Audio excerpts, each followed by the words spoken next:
Telemetry normal. Do not intervene. Telemetry normal.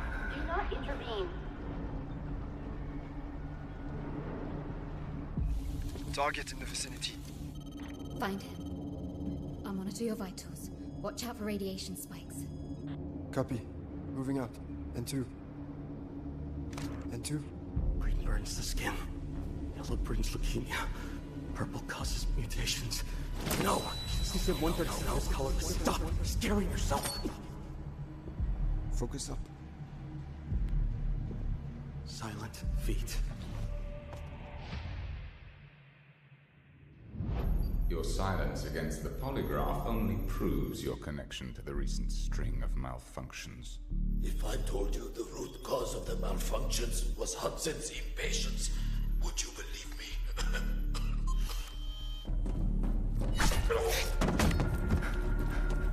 System errors, core boiling. These are the consequences of the main reactor overloading.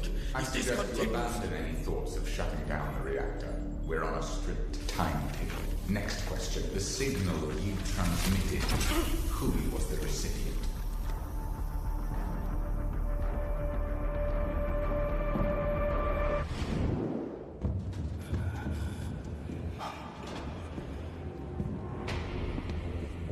H42. You're the glitch I've been hunting. Go. Playing the rear guard. That's not really our style. Your reflexes are slower than they used to be. Are emotions eating up your processing power? You talk too much.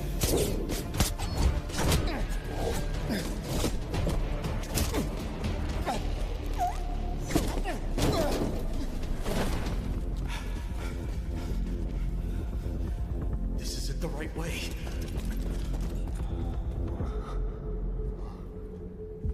I didn't send that signal to GTI just to escape. You lied to us. Sometimes lies are necessary to protect what matters. I have to initiate an emergency scram. I won't let a nuclear meltdown destroy Asara. The path ahead goes through a high radiation zone. You have no obligation to risk your life. We part ways here. Thank you. N2 to Vlinder.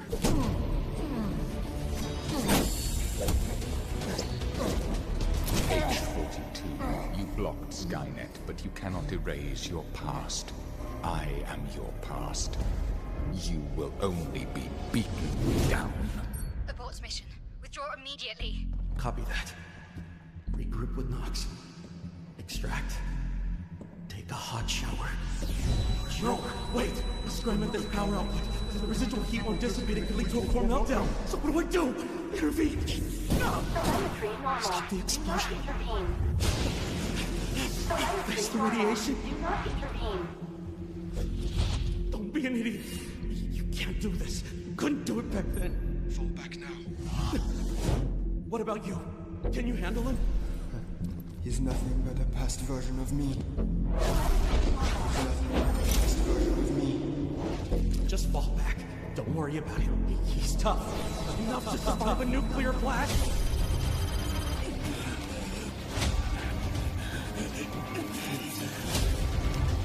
N2, your vitals show you're in the radiation zone. I'm a walking reactor at this point. H-1000, 2 hostiles in the control room. Ugly variables. Don't press it!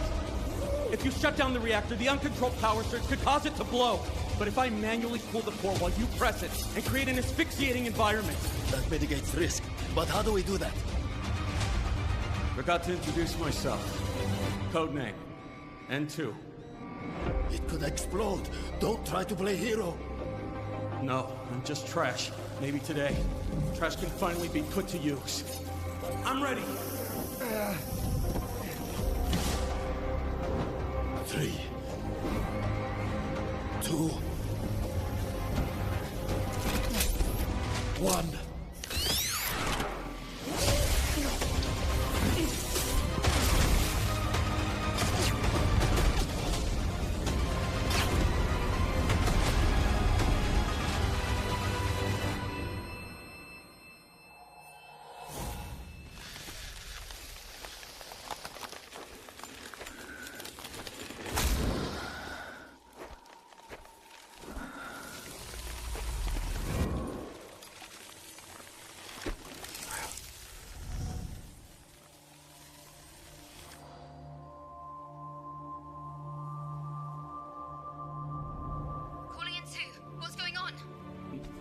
Nothing much.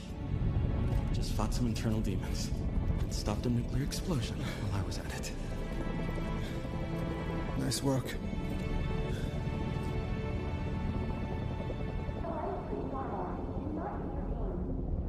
Telemetry normal. Do not intervene.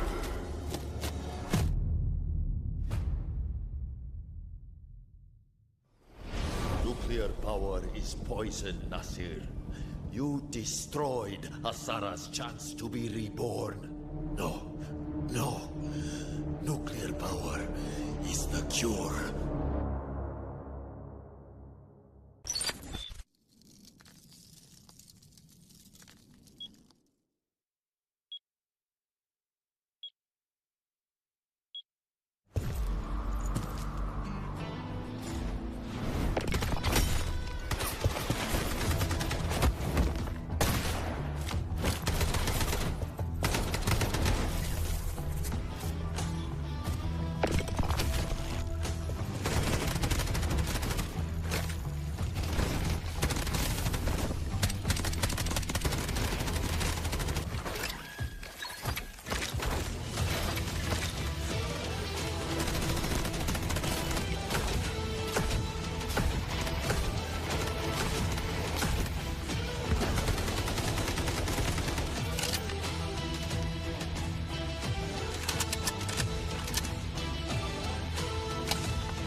This court finds that the AI holds no legal responsibility.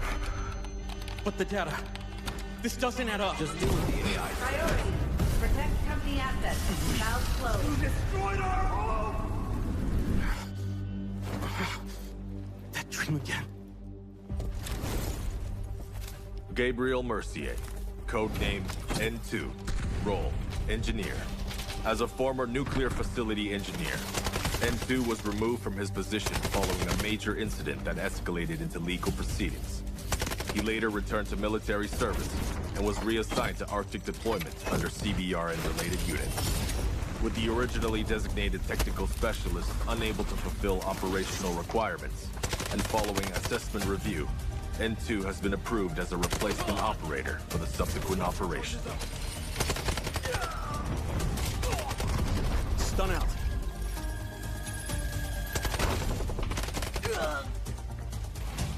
Throwing stun. Stun hit.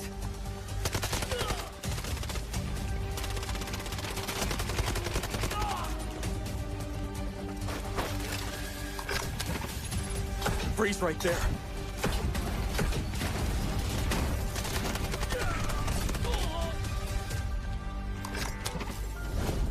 It's getting cold. N2 is equipped with a modified grenade launcher, capable of firing up to 6 LN2 grenades. Upon impact, each round detonates and releases a burst of cryogenic gas, dealing area damage and significantly impairing enemy mobility. Sustained hits can fully immobilize targets through extreme low temperature exposure.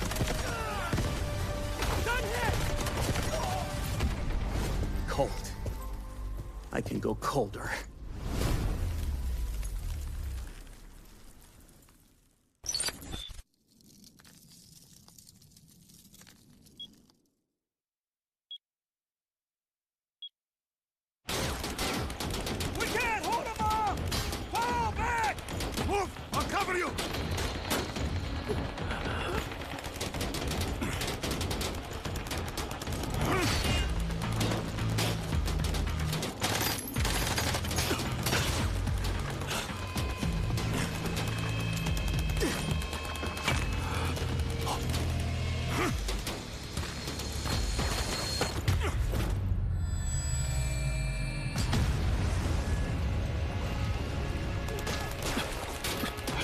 I'll get you out of here.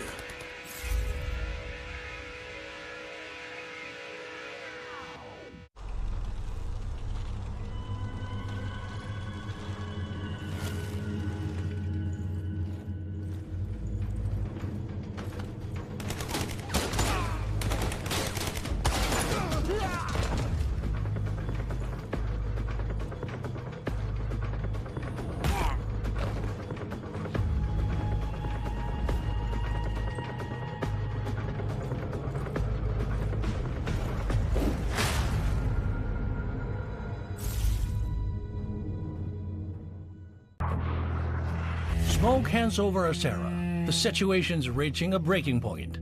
Time to bring in the experts. Team Rainbow has touched down in Asera. New ground? Not sure where to start? Search containers. Grab high-value loot. I hear when I can, stop threats when I must. Take down anyone in your way. Heavy fire, raise your shield, and hold the line. Don't forget your tactical gear. The gripple gun. Enemy here! Taking fire? Pull out the Hive-Tac pistol. Patch yourself up. Keep your squad in the fight. Call if you need a hand. Outnumbered? Drop the jammer. 말보다는 행동이지. Go dark. Strike first. I've seen real horror. Looks like they were waiting for us. No pressure. Trust your aim. Learn the map. Stay with your squad. Team Rainbow brings tactics built for close calls in Delta Force. That means sharper plays, smarter fights, and operator-on-operator mind games. All right, it's go time. Extract safely, and everything you learn comes with you. New operation, new look. During the event, Nox's Vigil Bundle, Geneva's Montaigne Bundle, and Stinger Stock Bundle. Pick any 2 of the 3 operator bundles for free. More collab rewards are waiting. Open an Alpha pack and try your luck. In Asera, the right weapon can turn the tide. Black Eyes, one of Rainbow Six Siege's most iconic weapon appearances, gets a new Delta Force take. Complete event missions and choose one of 2 Black Eyes collab bundles for free. Join the event to claim the MP5 submachine gun Black Eyes, plus more rewards. Wait, what's this? Team Rainbow left something behind in Asera? A collectible drone you can deploy. Deploy it and see what you can uncover.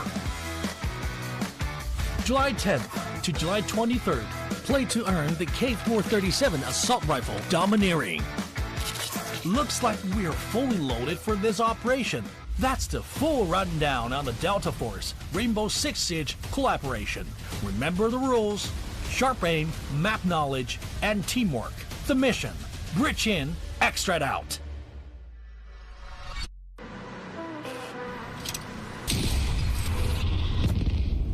The enemy got the mantle bricks. Find them. Stop them. Mantle bricks decoded. Nice work, operator. The time to strike is now. Do not let me down, operator. Decoding has begun. Defend the area.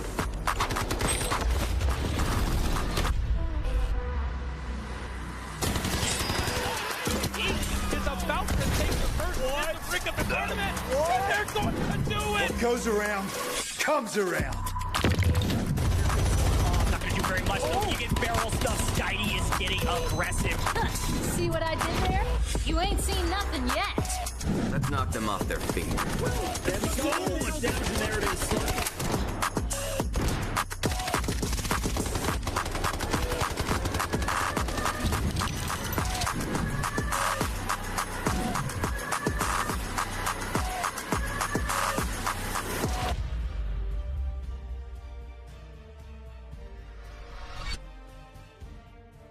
Well, good evening or good afternoon. Welcome into the Delta Force Rise Series. Day 3, Week 2. It's America's, baby. We are back for Groups B and C facing off against each other. My name is Goj. I'm really excited to be back with you, and I've got my man DK with me as well. DK, how excited are you for these games? How much time do you got? Because it's going to be a super exciting day. We're about to hit that halfway mark after today, so I'm looking forward to seeing what Group B and C are going to be bringing in here. Yeah, in our current group stages right now, groups B and C are all about mid-pack, so I think this is going to be a very tight race, maybe going all the way to Game 7, but we got a lot of time to work through the hypotheticals of what could happen today. The big question I have is who steps up and wins today to try to catch a team at the top like Spacestation Gaming, who's perfect throughout the course of this competition. Folks, a lot to talk about, but like I said, this is Day 3, Week 2, so let's take a look back on what happened yesterday and what was a stunning finish on a perfect Spacestation Gaming. The airdrop zone, we do see some Champagne coming through here. The shots starting to fire across the way. Now Killzone has the most damage in the entire group stage for a reason. He's got one, he's got two, and it's not. He gets all of them. He doesn't need any help. But let's see whether or not BTH can piece this play together. Already 1.5 mil in assets that they've been able to secure so far. Ooh, but it does take nice quite a bit of a swing over to Liquid. Now it is Lord Jaco trying to push up the side. That is maybe the most valuable incendiary I've ever seen. A free wipe, because that just full send. Here comes Toxic to try to full send, but there's no way they're getting to the... Oh, they can just wipe them. Just kill them all, and maybe it pauses. You have 4 seconds. You got to full send it, and he's actually going to try to stick it. We're not looking. Kaw's going to let him steal it. Unbelievable. That should not have gone off with a single second left, and Hotstick's still alive. Mindo's still alive. BTH is faltering. They're falling. Ooh. Oh my goodness, Mindo with a snap across on a crazy angle. Pixel needed. Mindo could be the difference. Poppy back to full health. Let's see who gets the win. Nice pre-fire. Unfortunately, a hair too high this time. Not perfect aim, but close enough. That Poppy wants to get really aggressive over the top. Mindo 1v2. See ya later. Spacestation Gaming are about to close out this match right here, right now, because the only team contesting the Brit is Liquids. And they're getting cut down. This is a free win.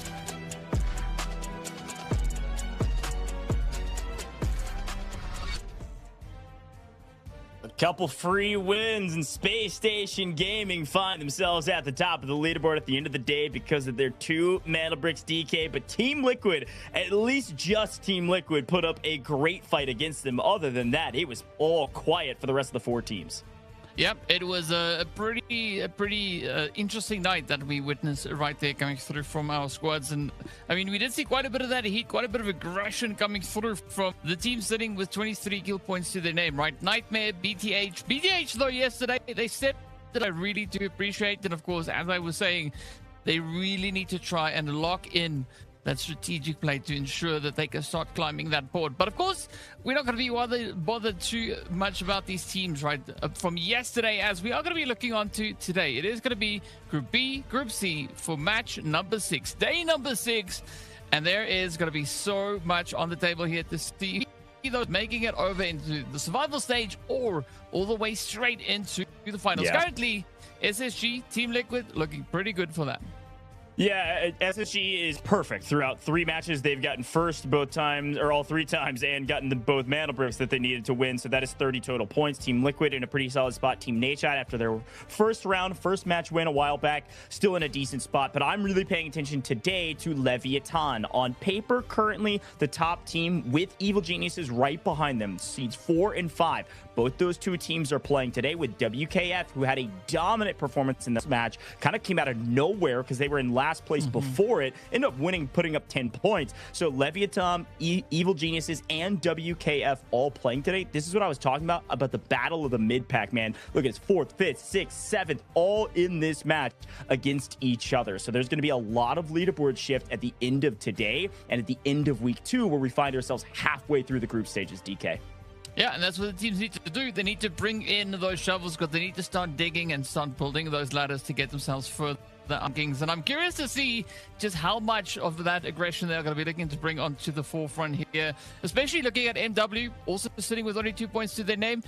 Today is a great opportunity for them to really look to double down on that. So, yeah, there's a lot to be looking forward to here in the action for the lineup. Yeah.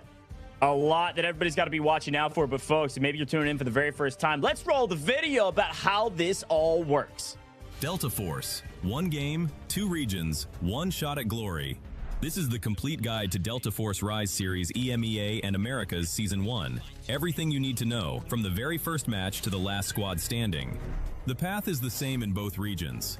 It starts with the open qualifiers, open to any team that wants to compete. The best push through to the group stage, where the top 2 advance directly to the finals, bottom 2 eliminated, and the rest battle through the survivor stage to earn their spot. From the open qualifiers, 12 teams have fought their way into the season, and only 1 will lift the trophy. The group stage runs for 4 weeks, with matches every Friday, Saturday, and Sunday. The 12 teams are split into 4 groups, A, B, C, and D. 3 teams per group. Each broadcast day, 2 groups go head-to-head in a cross-group match. Every match is a 7-round format. 6 teams competing in the same lobby simultaneously, across up to 7 rounds on maps like Zero Dam, Brakkesh, Tide Prison, and Space City. Teams earn squad points by scoring eliminations and accumulating in-game total assets. And on brick rounds, they compete to collect and decode Mandel bricks, artifacts that decide the round winner. Decode 2 Mandel bricks in a match and the victory is locked in, no matter what round you're on. After 12 match days, the group stage standings are final. Places 1 to 2 go straight to the finals. Places 3 to 8 enter Survivor Stage Day 1. Places 9 to 10 drop into Survivor Stage Day 2. Places 11 to 12 are eliminated.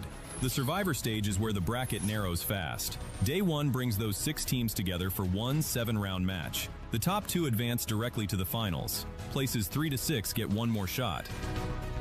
Day 2 mixes the 4 survivors from Day 1 with the 2 teams ranked 9th and 10th from the group stage. Again, 6 teams, one 7-round match. Top 2 go to the finals. Everyone else is out. 6 teams, 1 day, 1 lobby, 1 match. This is the finals, the ultimate showdown of the season.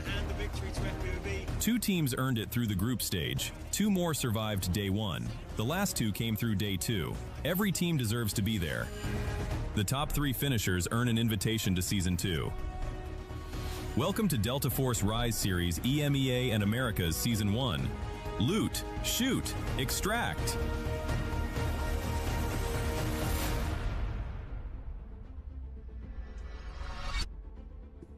There you have it, folks. That is the Delta Force Rise series, but we've got to talk about the rules for today. Each of our players loading in with 1.5 billion Technic Alloy, and if you die, you lose your gear, just like pubs. Even in our eSports system, it works just the way you play it at home in Extraction. Now, we are playing on Season Echo, which is 1 patch behind, so you will see more, so you will not see N2. And then we are playing for those mana bricks. This is the most important part of the rules that you've got to remember, is that, yes, we have a point system that we'll explain in a moment, but if you have a mana brick, that's the first win condition. That's how we sort the leaderboard first, and then it's points. So tied in mana bricks, then we go to points. But if a team captures 2 mana bricks at any point in this competition, of course, we are done right then, right there. The earliest you can do that, as you can see that in the bottom middle of your screen, is in rounds 2 and 4. Same team captures the brick in 2 and 4. Boom, we're done in 4 games. But otherwise, we go the distance until somebody clutches it up, or we go to game 7. You can see that we've got mana bricks to close out rounds 4 all the way to 7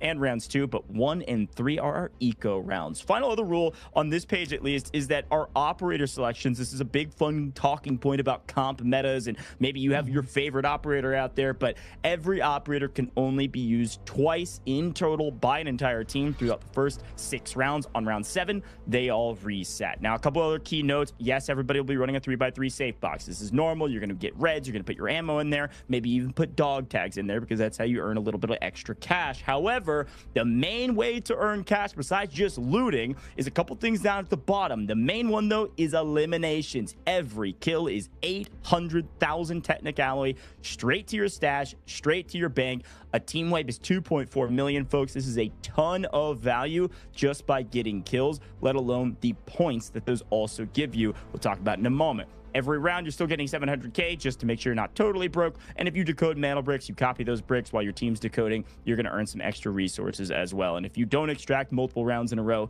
you get a little extra cash. That's how the money system works, and that's how the players work. They want to keep their loot, but we got to talk mana bricks. Most important part, there's a lot of rules around them. The main ones, though, once the mana brick spawns, which is shortly after the match starts, 5 minutes. Once it's pulled from the spawn, there's a 5-minute timer, whether it's on the ground or in 16 different players' hands. That's not even the amount of players on the map, okay? If it changes hands a billion times, doesn't matter. 5 minutes until it goes back to spawn if it's not put into a decoding station. Once it's put into a decoding station, a 4-minute timer starts. Every time it's stolen, whether it's at 10 seconds or 3 minutes and 50 seconds when it's stolen, the max time will reset and go down by 30 seconds. Therefore, first steal puts us at 3.5, next steal puts us at 3, and so forth. And then once we get all the way down to the minimum time, which is 9 seconds, a minute and 30 seconds, it can't go any lower than that. Now, there is one way to pause the timer, which is by wiping the team that is decoding. We see that happen with 1 second left sometimes, because it takes 2.5 seconds to steal this brick. So if you wipe the team, it pauses. You can then go for the steal after that. There is a chance, by the way, that if the game clock goes below 90 seconds and it gets stolen, yes, that does mean no one will get the brick. That's how the mana bricks work, and they're very important to earn you points in our group stages. DK, I want you to talk to me about how it all works in our group stages, how the point system works, and how these teams are racking up these points to hopefully move on to the next round, because finals is coming up, survivor stages is coming up, and these teams are poised and ready to hopefully make it to that stage. Well, the easiest, shortest explanation is a lot of running and gunning, right? That is the quickest way. But of course, the best way to ensure that you get to where you want to go is by placing at the top of the day, right? Landing yourself up in first place is going to award you those 8 points. But of course, for each and every single metal brick that gets decoded by your team, you get an additional point. So if you get the double brick today, you walk away with the 10 points. The same thing happens if you're in second place, you have 1 metal brick, you will get 7 points. So there's a good way to start racking up those points. But unfortunately, as we could see there, 6th place is not going to award you anything. But how do you ensure that you end up at the top of the day? Well, you utilize the living goodness out of the squad points. So that comes from the 1 point per each kill that you get. That is going to stack up quite a bit. So if you take down a full team, that's 3 points on board. And for every 2 million in stash or assets that you have, that is going to award you an additional point, right? So if you pick up the tank that we've seen, for instance, being picked up, the beautiful red, that is going to give you 1 additional point, because that is 2.1 million right there. But if you combine that with a squad, which will award you 2.4 million, it is going to be a very, very happy day. And speaking about happy, the thing that's going to be bringing the most smiles to our participants here is, of course, the share of the prize pool they have. Right, first place was 60k, and then, of course, it whittles its way all the way down to that 11th to 12th place that is going to be worth 1 grand a piece. And, of course, the most exciting bit is the dynamic kill bonus that we have coming through there that is worth 50 bucks. So that means every kill they have, that is 50 additional bucks in the bag for them. And then, of course, MVP, the GOAT with the most, is going to be walking away with 3k on top of that. So every team gets something here. Everybody gets something added over to the overall kitty that they have. And of course, speaking about everybody, this is all the teams that we have participating. But today, we are only going to be looking into that central section, right? Group B, Group C. Those are our teams that are going to be wasting away on the battlefield. Yeah, listen, I'm really excited to see Group B and Group C. I said this at the top of the show. This is our mid-pack teams. These are the teams that are going to really shake up this leaderboard. So that's today, July 19th. I can't even believe to say this, but we are going to be halfway done with our group stages at the end of day today. 2 more weeks of group stages, Friday, Saturday, Sunday, same time, same place for both regions. And then it's finals weekend. And finals weekend, you've got our survivor stages, match 1, match 2 on 2 separate days. That's Friday, Saturday. And then Sunday, grand finals, the final 6 teams. Still a long road to get there, but it's insane to say that we're about halfway. Now, we got to talk teams today. FaZe has been an up and down roster, and they still need to make some waves on our overall leaderboard. These guys have a crazy amount of hours in the game, but they are a bit inconsistent. When they're on, though, Sudoka, Snows, these guys put up crazy plays and crazy numbers, but when they're off, they're all but silent. It is quiet when they're missing their shots and not playing correctly. So I'm really excited to see what FaZe we get today and if they can find some consistency on the map. And as we look forward to another roster that also needs to step up in a big way, let's take a look at Evil Geniuses, right? This is a team mid-pack, DK, that you and I both love, but we had a chance to talk to the perfect Space Station, Killzall, the Beast, top player on all of our stats, and he said the one player I fear most is Loco on this roster. You just saw him, but Muo, Articuno, these guys are pristine. And this was the one team that gave Space Station quite a bit of a run for their money in some of the engagements they had last week. So I'm excited to watch both of them. But talk to me about WK Forever. I mean, speaking about running, right? WK Forever. These guys just blew themselves out of the water. I love what they brought to the battlefield earlier in this week. Just absolutely strong performance, and I really look forward to seeing what today is going to be holding for them. But they just got to keep it up, right? They just got to bring in that same aggression, that same love for the game, and that is going to have them sit very well on our overall rankings. But we have quite a bit of a lineup coming through from that Group B. But then we know they are contending against another group. That is going to be Group number C that we'll be taking a look at very soon. But yeah, a very tough lineup right there. Yeah, Group B is a weird one because you've got one team really consistent in EG and the other two very up and down. But LEVIATAN has been at the top in just about every single game that they've played. They are slayers, ladies and gentlemen. These guys come out as hot as they did last time. You better watch out and duck for cover. Eclipse, Widows, these guys are putting up wild kills on the map against some of the top teams in the game as well. Socio had some of the top stats, but they haven't played yet, so they're lagging behind a little bit. After today, Socio Legend could retop some of the charts in terms of the slaying categories, trying to catch the beast that is Kills All from SSG. We turn our eyes, though, to a couple other rosters that desperately need some momentum. And these guys are a little bit late to the function often. MW, Mad Win, haven't been doing a lot of winning yet. Now, they do have a couple moments where you're like, okay, that was a great play or a great team wipe, but they just aren't bringing in mana bricks and therefore not bringing in any solid placements. They find themselves near the bottom of our leaderboard in the group stages. FX, though, what you got for me? I think they're just past the halfway point on our group stages. I think ranked in 7th right now.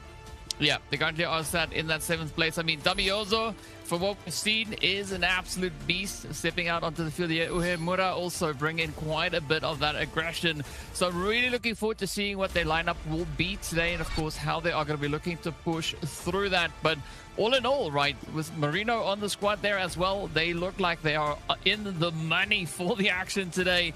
So super excited to see what they're all going to be bringing in. But of course, looking at this group that we just witnessed, right, they are, at least there's quite a bit of aggression coming through on their side, right? And moving into our first round of the day, Zero Dam is going to be the perfect map to really capitalize on that aggression, right? Leviathan and of course then the players coming through from W, Key Forever, they can look to play with a very strategic approach coming in on the operator choices.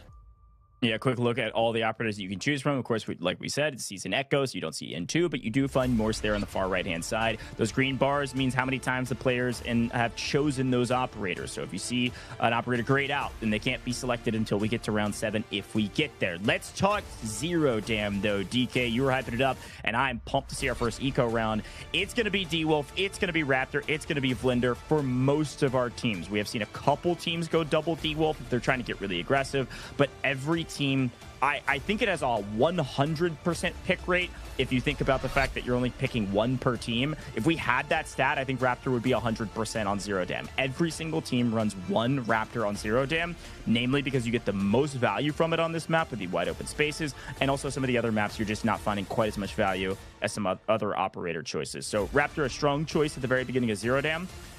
My biggest question as we take a look at some of our players and see how locked in they truly are is what type of a Zero Dam are we gonna get, DK?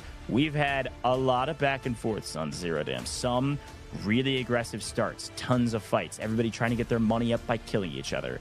And we've had some that are the slowest Zero Dam map I've ever seen, slower than a lot of my pub games, okay? Because people like to fly in pubs. And here in the pro scene, if you die, you're losing your gear. That's bad news. So I don't know which version of Zero Dam we get today, but I'm looking at a team like Leviathan to step up and set the tone for how aggressive this game's gonna go. I think there's a pretty good chance they go down swinging immediately, whether it's kills and then they get wiped, doesn't matter. They want to put the fear in everybody else. Folks, we've got a giveaway on screen right now as per the usual. Redeemable code, type it in right now. There's a limited number of activations, so once they're gone, type it in. This code is limited to 35 redemptions, and this will get you the Nekomimi spray paint that we all love. It's been up here for a while, you know it, and it's your chance to get it. If you missed out the last couple times, it's because you're not typing fast enough.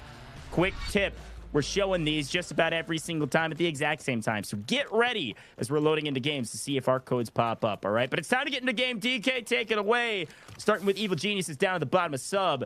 And it looks like Leviathan and MW up at the tier 1 spawns at admin. Ooh, that is going to be a really good start for both of them. But, of course, that is going to give them instant access up into admin. As you can see, both teams taking that full send, trying to get themselves situated, especially looking at MW. This could be the kind of start that they want to have coming into this. But, of course, it means that LEV and MW won't have the T1 spawn coming into round number 2, right, when we see Mandelbrick coming into the swing of it. So they're going to have to make up for everything here, right? They're going to have to try and get aggressive, make sure that they get decent amounts of profits here. so that they are set up as we go into those later few stages. But looking at the amount of profit, Mumu already starting to find a few of those reds, and then we have that nice mosaic lamp getting picked up as well. Not worth too much, but hey, it is going to help push the profits up. Quick look at our operator choices. You can see it on the left and now down at the bottom. Everybody does have to use purple and blue, so you're going to see purple and blue across the board. Everybody running a Raptor as expected. And other than that, no huge surprises. We do see actually an Alluru already being brought out by both FaZe and FX and Evil Geniuses. So Alluru is a fairly valuable operator. Was maybe a little bit more value, actually a patch back before we got to Echo and Morse was introduced, because you can kind of use Alluru as a budget recon operator, using his rocket to get some intel in the skies. But either way you look at it, some fun conversations. A gold bar already found by our player on screen right here from MW, playing in admin. It was Leviathan that was able to take down Saeed already. Saw that pop up in the kill feed. So trading loot in admin, but no engagements yet. Yeah, it's going to be a slow, steady bit of pacing here. We should see something coming up in admin pretty soon between Leviathan and, of course, MW. But in the meantime, it's going to be FX. They're having a nice little bit of a stroll here as they move through the camp down on that far southern side. They might have their eyes set over onto its major substation. So it's good to set them up for a little bit of a play here as they are just quickly trading out some of the stuff they have in their bags already. W keep forever, though. Going to be scouting out the position. They do find themselves all the way over in cement, so just seeing what Barracks could maybe be presenting to them. And unfortunately, here for Seabots, he's not really been able to identify anybody over in Barracks just yet. And maybe spotted the FaZe folks at the very end of that drone, not sure. But yes, a little bit of a slower start, mostly because teams are just trying to feel out their spawns. Is anybody pushing towards us? One thing we didn't really mention, we've been mentioning it every show day, and I do want to acknowledge that Delta Force eSports here with the Delta Force Rise series is very new, so I will re-explain a few things. Airdrop round is our eco or economy round. There are airdrops that land with some nice loot, as we do see our first bloods beginning to exchange hands. A couple shots do land, not much to write home about yet. Classic admin standoff. The airdrop preparing, you see that top middle of your screen. It'll start falling in 4 seconds. That first airdrop is a key airdrop to fight for. It lands randomly on the map in a couple assigned locations. Could have the AWM or the ARM. It also could have the M82, so extremely high caliber weapons. And especially on a map like this where everybody's running purple armor, it's deadly. One-shot wonder, changes the game. The second airdrop, similarly, will have solid loot, but less valuable. Mechanically, golds, reds, all the like there. Need a little RNG on your side for that one. Yeah, luckily at least playing on these on the esports server does mean that some of the loot is increased, right? So you have a lot higher probability of actually getting your hands on some decent red and some very worthwhile golds coming out there as well. So let's see what is going to be happening here between MW and Leviathan, as both find themselves a bit of a standoff here in the corridor. Nobody really looking to commit too hard just yet. But at some point, somebody has to do a little bit of something here. Puldora can't stay there forever, and especially not if they want to try and get that extraction secured. But I like what Loud is going to be doing. Just moving up, drawing a little bit of that focus as Eclipse is going to be focusing over towards him. But it's not going to be enough to create an opening for them just yet. We do have to be cautious, though. As you can see, Socio just getting very close to being poked out right there. This is the main fight happening on screen. What you're not seeing right now is that airdrop. It is landing right now, and it's right on top of Evil Geniuses. Here's a look at it from the production side. Evil Geniuses have been camping this spawn. Once it appeared on the minimap, they got here immediately because it was closest to their spawn. But you do see that FX are moving this direction. They should be able to get this weapon quickly and then potentially engage FX if they'd like. And with a 338 Lapua ammo coming in, that is going to be the picked up by this roster. Watch out for Evil Geniuses on the map. They've got the firepower now to deal with their opposition. And I think they have an idea that FX is over here. Yeah, this could give them a bit of an opportunity, a bit of an angle to play through FX, though. I like the send that they're giving, really trying to push up into the position. I like where Marino is angled as well. Just needs that extra little bit of line of sight here. You can already hear the Raptor scouts going out, looking to see if there's anything in the vicinity. But for the time being, nothing of value to FX just yet. All they got to do, though, is decide whether or not they want to try and venture forward or kind of just stay where they find themselves currently. And we do see the loot now continuing to just trickle on in. 1.5 minutes left on the clock until that second airdrop is going to be making its way on through. And EG, though, the only team currently sitting in over 2 million of profit, so they get their first point on the board. Ooh. Yeah, in a really good spot with that. We're going to get some intel at the top. They spot all three, do quite a bit of damage as well. A ton of utility landing on the FX, now running away. Evil Genius is potentially trying to hunt down their prey, but we do know that D-Wolves, well, they can run quite quick. So FX are out of here. And I think Evil Geniuses are thinking this is not worth our time to try to chase them. We can either cut them off where we think they're going to be rotating to, or go play for a different engagement. We'll see. Yeah, this is where a lot of that strategy is going to come through. Fortunately, though, for the team over on the west-hand side, they are called the Evil Geniuses, and there's good reason for that. We've seen that being pretty evident in the strategies in the past, but for the time being, up in the north, it is going to be Leviathan, and of course, MW still in a very familiar position. No one really moving all too much. Both teams trying to find a bit of an opening. And what we've seen happen time and time again is if these teams extend the fights a little bit too long, they open up the angles for even more third parties to come through. But good openings play now coming through here from Rapid. But is he going to be able to follow through and get the hits?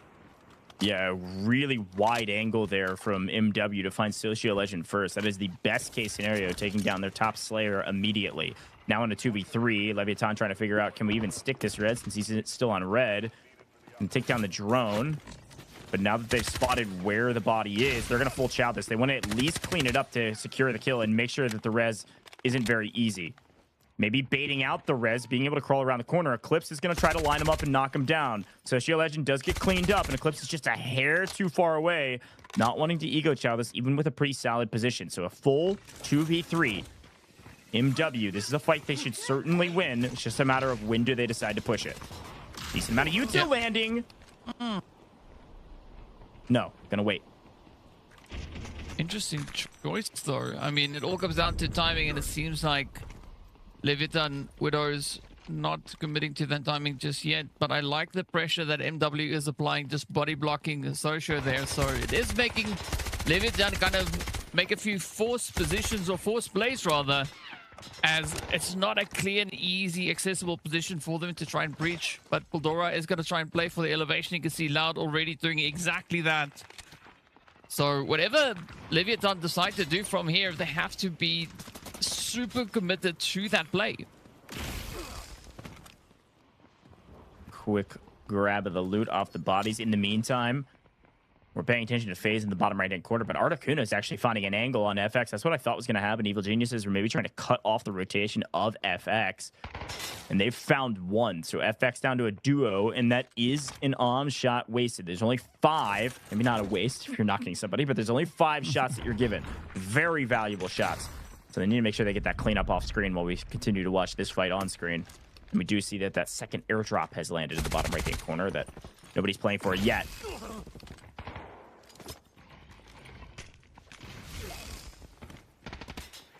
Ooh, I like the usage of the utility here, right? Even though these teams aren't exactly in line of sight of each other, they can still manage to do quite a bit of a deterring play here, making the opposing side really kind of try and figure out what the angle is. It does seem like Eclipse might consider potentially maybe wrapping around to the main office on the opposing side, but it doesn't seem like he's fully committed to that angle just yet. Instead, tries to buy himself a little bit of time, trying to create that window.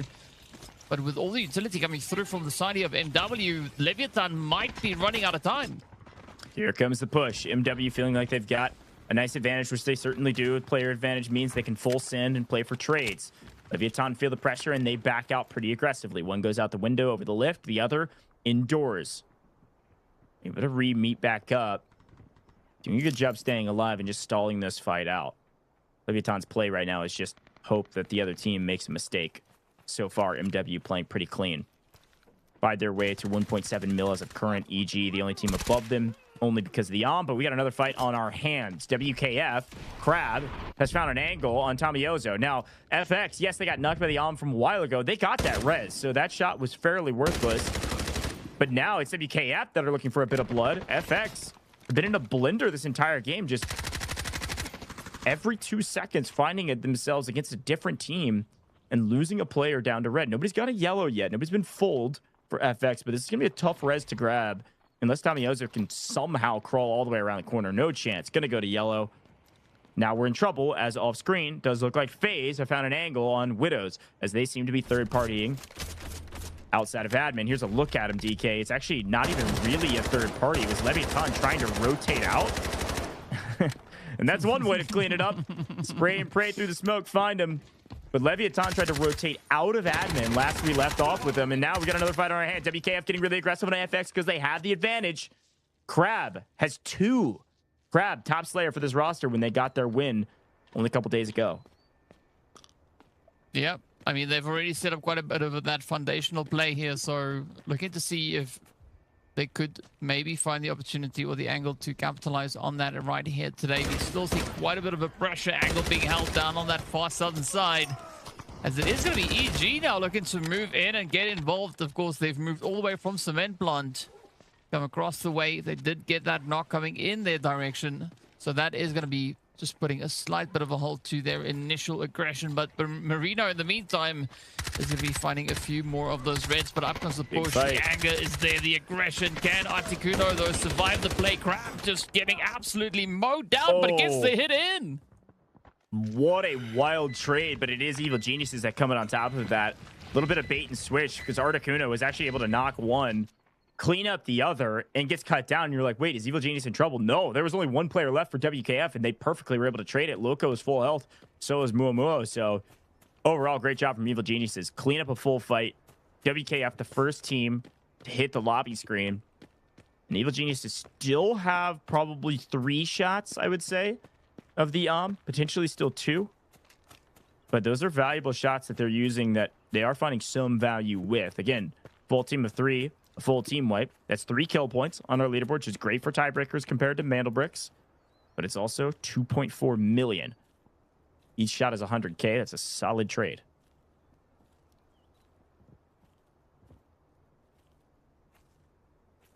Up comes Loco. Trying to find the ridge. A lot of jumping. Oh, not even getting hit by a single shot there, pretty much. As Marino is going to try everything in his bag of tricks to try and make it through this one. But it is going to be a pretty tough push going up against the full 3-piece here from Evil Geniuses as they've been able to really climb their way back up. Marino might have his timer about to go on a bit of cooldown here. As you can see, utility starting to run in. Oh, again, an absolutely insane molly being deployed. Unfortunately for EG, didn't do enough to Marino to take him out. But this does open up the angles now for Loco and the rest here of EG to come full send. And here they come, sending it up and going full metal, absolutely clapping it up. Yeah, big kill there. That's going to be Evil Genius's 4th. They had gotten that knock on one of the members of FX earlier, but not gotten the cleanup. They had picked up the res and then lost in an engagement to WKF. So here's a look back on that replay. And Articuno's shot was unreal there. Snapping across, getting one, getting Crab extremely weak. And then the teammates were able to just clean up and play the trade here. So really well done, especially picking up that res on the backside of that engagement. That was sick. That was a nasty snap from Articuno. But another engagement. Here's Articuno lands another shot. The finding so much value as we swing into a big fight versus FaZe, who are in deep trouble because look who's joined the party. It's a solo from LEVIATAN, finding a full kill. FaZe in a blender with a full team of 3 ahead of them, and then the solo. And I would even venture to say, you see 2/3 of Evil Geniuses went down. Eclipse saved the day for EG. Mm-hmm. Yeah. Yep, they owe a lot to what Eclipse just brought in here. Oh, but Eclipse getting eclipsed by the jump there from Sidoka. Just wrapping it up, and FaZe now have the opportunity to bring themselves back up to a 3-piece. Now, while the fights were happening, of course, we did see one team getting the opportunity to get themselves extracted. That was, of course, MW there, making it out with 2.1 mil in the bag. But we still have 2 teams here left to duke it out. It is going to be the Evil Geniuses up against the solo coming through from FaZe. Evil Genius is having a banger map, and they're going to actually go ahead and grab this second airdrop that's been out here for a while. They feel like they know that FaZe took quite a bit of beatings in that engagement as well. Heard some shots from another team here, and they're just going to want to back up. They've already found a ton of value on the map. Loot up here, potentially leave. You could go bagless. You could go weight restricted. There's a couple different options for them. No elevator this time around, and Sudoka probably just needs to stay on the map and play for a kill here. If he can just steal 1 kill away, it'd be good for his overall team, but maybe he could stack up the safe box with teammates' gear. I don't know what the most valuable play would be, but I'd be probably trying to sneak a kill. You're going to have to, right? I mean, that's pretty much a reliable source of points that you have at this stage. As you've said, there's not going to be an opportunity for that extraction to come through as we are very, very low on time. But looking at EG, they might try and get somebody out through that far southern extract, right? The paid extract. Yep. Let's see if anything is going to happen there. And it does seem like Articuno might be the one to go for it. Of course, we know he's got the AWAM in his pocket. So, yeah, unfortunately, it's not a pocket AWAM, though. Right, we do have a few of those in game, but it's not being used right here. Loco, though, testing out the waters, trying to put up a good defensive angle, and we might even see Sudoka being able to bring at least one of his teammates back into the fight. Yeah, I don't know if we'll have time for the fight. So Articuno's going to try to get some intel over the top with Raptor before he leaves the map. And we'll see at least the boxes as Momo and Loco go flying forward to try to go get a couple extra kills. But Articuno leaving is a good thing. Yes, protecting the that he has in pocket, but also I want to say he only has 1 shot left, if any. So nice find from Sudoka. This is what I'm talking about. Was able to have time for, yes, the fight and also the res. And maybe a little too aggressive from our evil geniuses as Muo goes down and FaZe find themselves another point. Well, let's see whether or not Loco can maybe still get an additional few points on the board, as it is going to be a pretty tough play, though. Ooh, nice. Gets the one, gets the takedown, no. And the clock is punched out. He needed like 1 or 2 more bullets in his magazine to get the full. Yes, a knock on FaZe there is nice, but it does nothing for your points. Needed to get the full kill and just barely ran out of ammo and couldn't reload in time to get the finish. Bummer there for evil geniuses, but a nice little finish there from FaZe. Still, EG definitely the biggest winners on the map. You saw MW get a full extraction, which is nice. They protect quite a bit of loot, but in general, I think the biggest frustrations are looking back on some of these other rosters. WKF that had a decent team fight and then got wiped by this roster right here. They pick up 6 kills, 6 kill points, 4.8 mil in total from the kills, plus the 3.9 that they pick up in safe boxes and Articuno extracting. This is a banger game for Evil Geniuses, coming out on top very quickly early in this match. Yeah, I mean, especially walking away with those 6 kills, that is going to boast quite well for them. FaZe, of course, also picking up 3. WKey picking up some points as well as MW, full extraction. So that is going to be putting at least 2 points on the board for them, right? 1 thanks to the value, the other one thanks to the kill coming through from Loud. So things are looking pretty decent with the start to the action. But of course, taking a look at the bigger scheme of things, our top killer is going to be none other than Loco, the player that Gilzal said is the only one that he is weary of. And so, yeah, I'm excited to see what Loco is going to be bringing in, and maybe Loco could look to spice things up a little bit. Of course, Loco sitting right at the top of the board here for the top damage dealers, followed in very then by Crab as well as Mr. Diogod. Yeah, I mean, Loco has been one of the top performers. Anytime he finds himself on the map, he has multiple 1v multiple situations, but Mumu is also one of the straightest shooters in the game and can be feared by many as well. So be interesting to see what Evil Geniuses are going to be able to do if they can keep up this momentum going into a mana brick round. Are they going to play as aggressive as they did this time, or are they going to kind of let the fights come to them and play for the brick? Articuno does pick up the most assets, likely on the back of the as well as being able to extract, but MW still found a decent bit of value. Pildora 1.3 in total. Reminder, all 3 members of MW technically got out of the map, but Loco finds themselves as our round 1 MVP. 3 kills, 2 assists, 500,000 assets in the safe box, and of course solid damage. So great job there from Evil Geniuses and Loco to kick things off with a bang here in Zero Dam. Not as slow as some of the other maps. I like it. We're starting out pretty aggressive for some of our rosters. Yeah, and that's exactly what these teams need to bring in. You pointed out they're sitting in that middle board, so the only way to get out of that is to go out and get heavy with the points. But of course, that was only the first round. There's still quite a few more to go, and as you saw right down there below as well, be sure to go and follow us on all the social medias if you've not done so. And if you've also not yet downloaded the game, do it. It's free, right? It's available everywhere. Go have some fun, get addicted to it like we see our players here, and yeah, a lot to look forward to. That's exactly right. That was game one. Going to game two next. Going to be our first Mantle Brick round. You're not going to want to miss it. We're going to take a very short break here in the booth. When we come back, will it be Evil Geniuses on top after game two? Wait and see.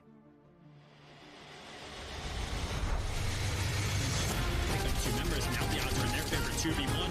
Everything getting spammed away. MT getting a little... So hang on a second, NL.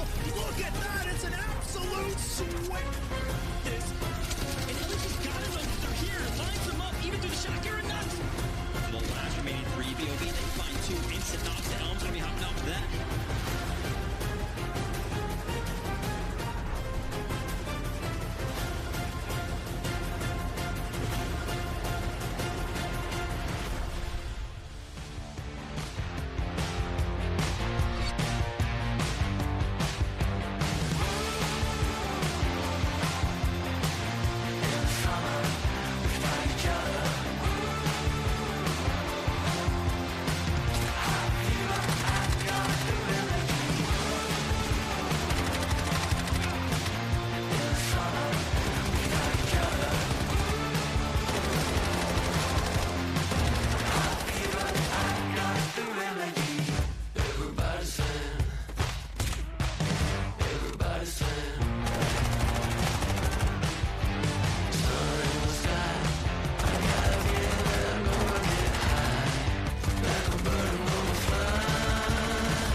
Around. Oh, not gonna do very much though. When you get barrel stuff, Skydie is getting aggressive. See what I did there? You ain't seen nothing yet. Let's knock them off their feet. There we go. Much damage, and there it is.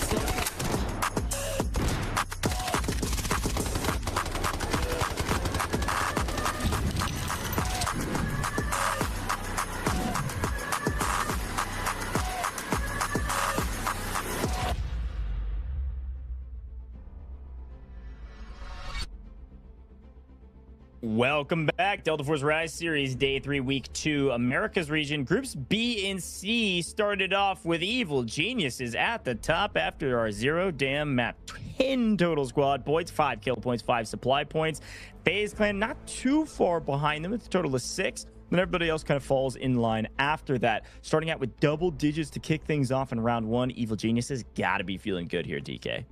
Yep, they're sitting quite pretty there with the double digits next to the name. But of course, as we know, it's all going to boil down to whether or not they can keep that consistency going. That is going to be the key factor that I will at least be keeping my eyes on here today, because we know they are in some pretty tough company here, and it's not going to be an easy feat, especially stepping out onto round number 2, which is going to be taking us straight over onto Brakkesh. And this is where things get interesting, because we've seen some round 2s where the battle brick is there every time, but it never gets decoded, and other times where it gets decoded every single opportunity. But of course, the airdrops get left behind, so let's see who can get their hands on it, and we might see an interesting choice yet again coming through with the operator picks.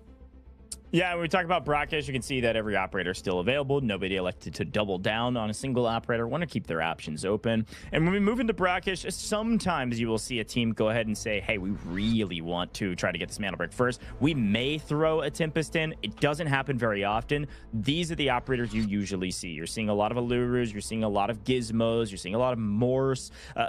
Basically, you're looking for operators that can zone off an area. Namely, because take a look at the map. That Royal Museum, dead center of the map, that's where you're going to see a majority of our action. That's where the Mantle Brick spawns. It's also where the most popular decoding station is, within maybe like 80 meters from the spawn, maybe actually less than that. It is just inside. That's the one that a lot of teams like to go for if they can. These T1 spawns, tier 1 spawns, are going to be very valuable on this map because of how close to the spawn they are, yes, of the Mantle Brick, but also how close they are to the decoding station that a lot of people like. So watch out for what could be everybody besides MW or Leviathan on those T1 spawns. And so the big question remains, as always, is if you spawn in the new Tower of Babel, are you playing for loot and showing up to the function late, or are you going straight at Museum, coming in from the south, trying to catch some teams by surprise with how fast you're moving across the map? Those are the fun quandaries I have moving to Brakkesh. But like DK said, there's a lot going on this map.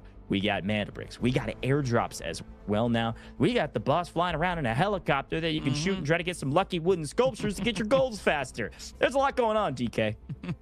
I mean, we've even seen players being taken out by bosses, right? And that's always a nice little bit of a twist coming through as well. But yeah, it's all going to be down to what they are going to be bringing in onto this Brakkesh, and we'll find out soon who will be getting their hands on those T1 spawns, right? Is there going to be a relentless engagement coming through on the Royal Museum for possession of that Mantle Brick and the decoding, or could we maybe see the teams take the action somewhere else? Of course, only time will tell, but we don't have to wait that much longer as we are getting ready to hop straight into the action.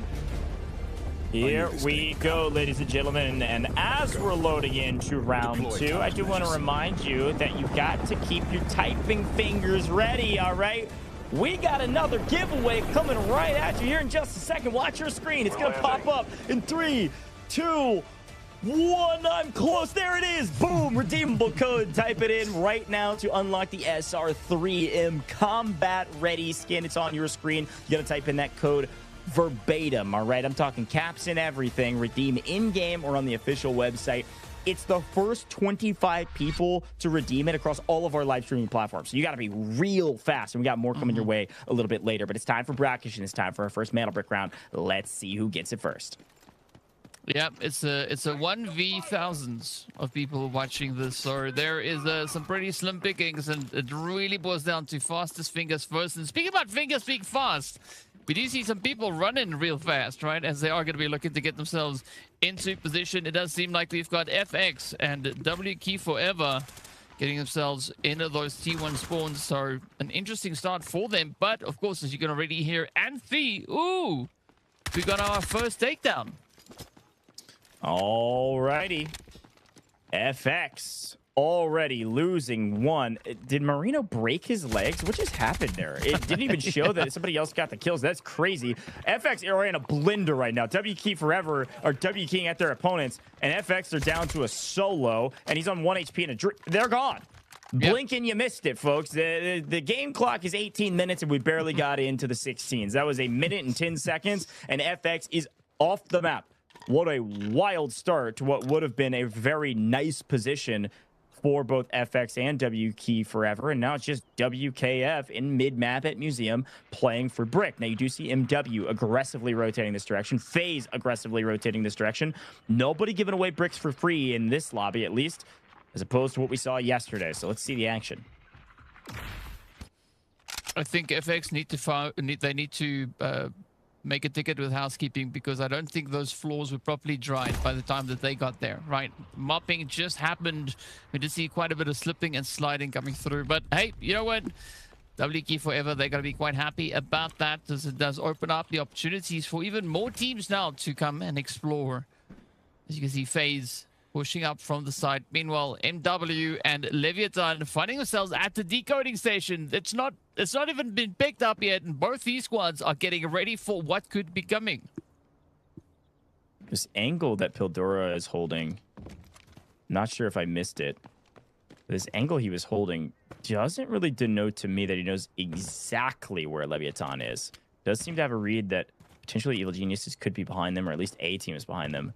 They're just kind of just roaming around. I don't think they know Leviathan is there. I mean, they were just inside, and the way he was centering, he was on the back wall, not the close one.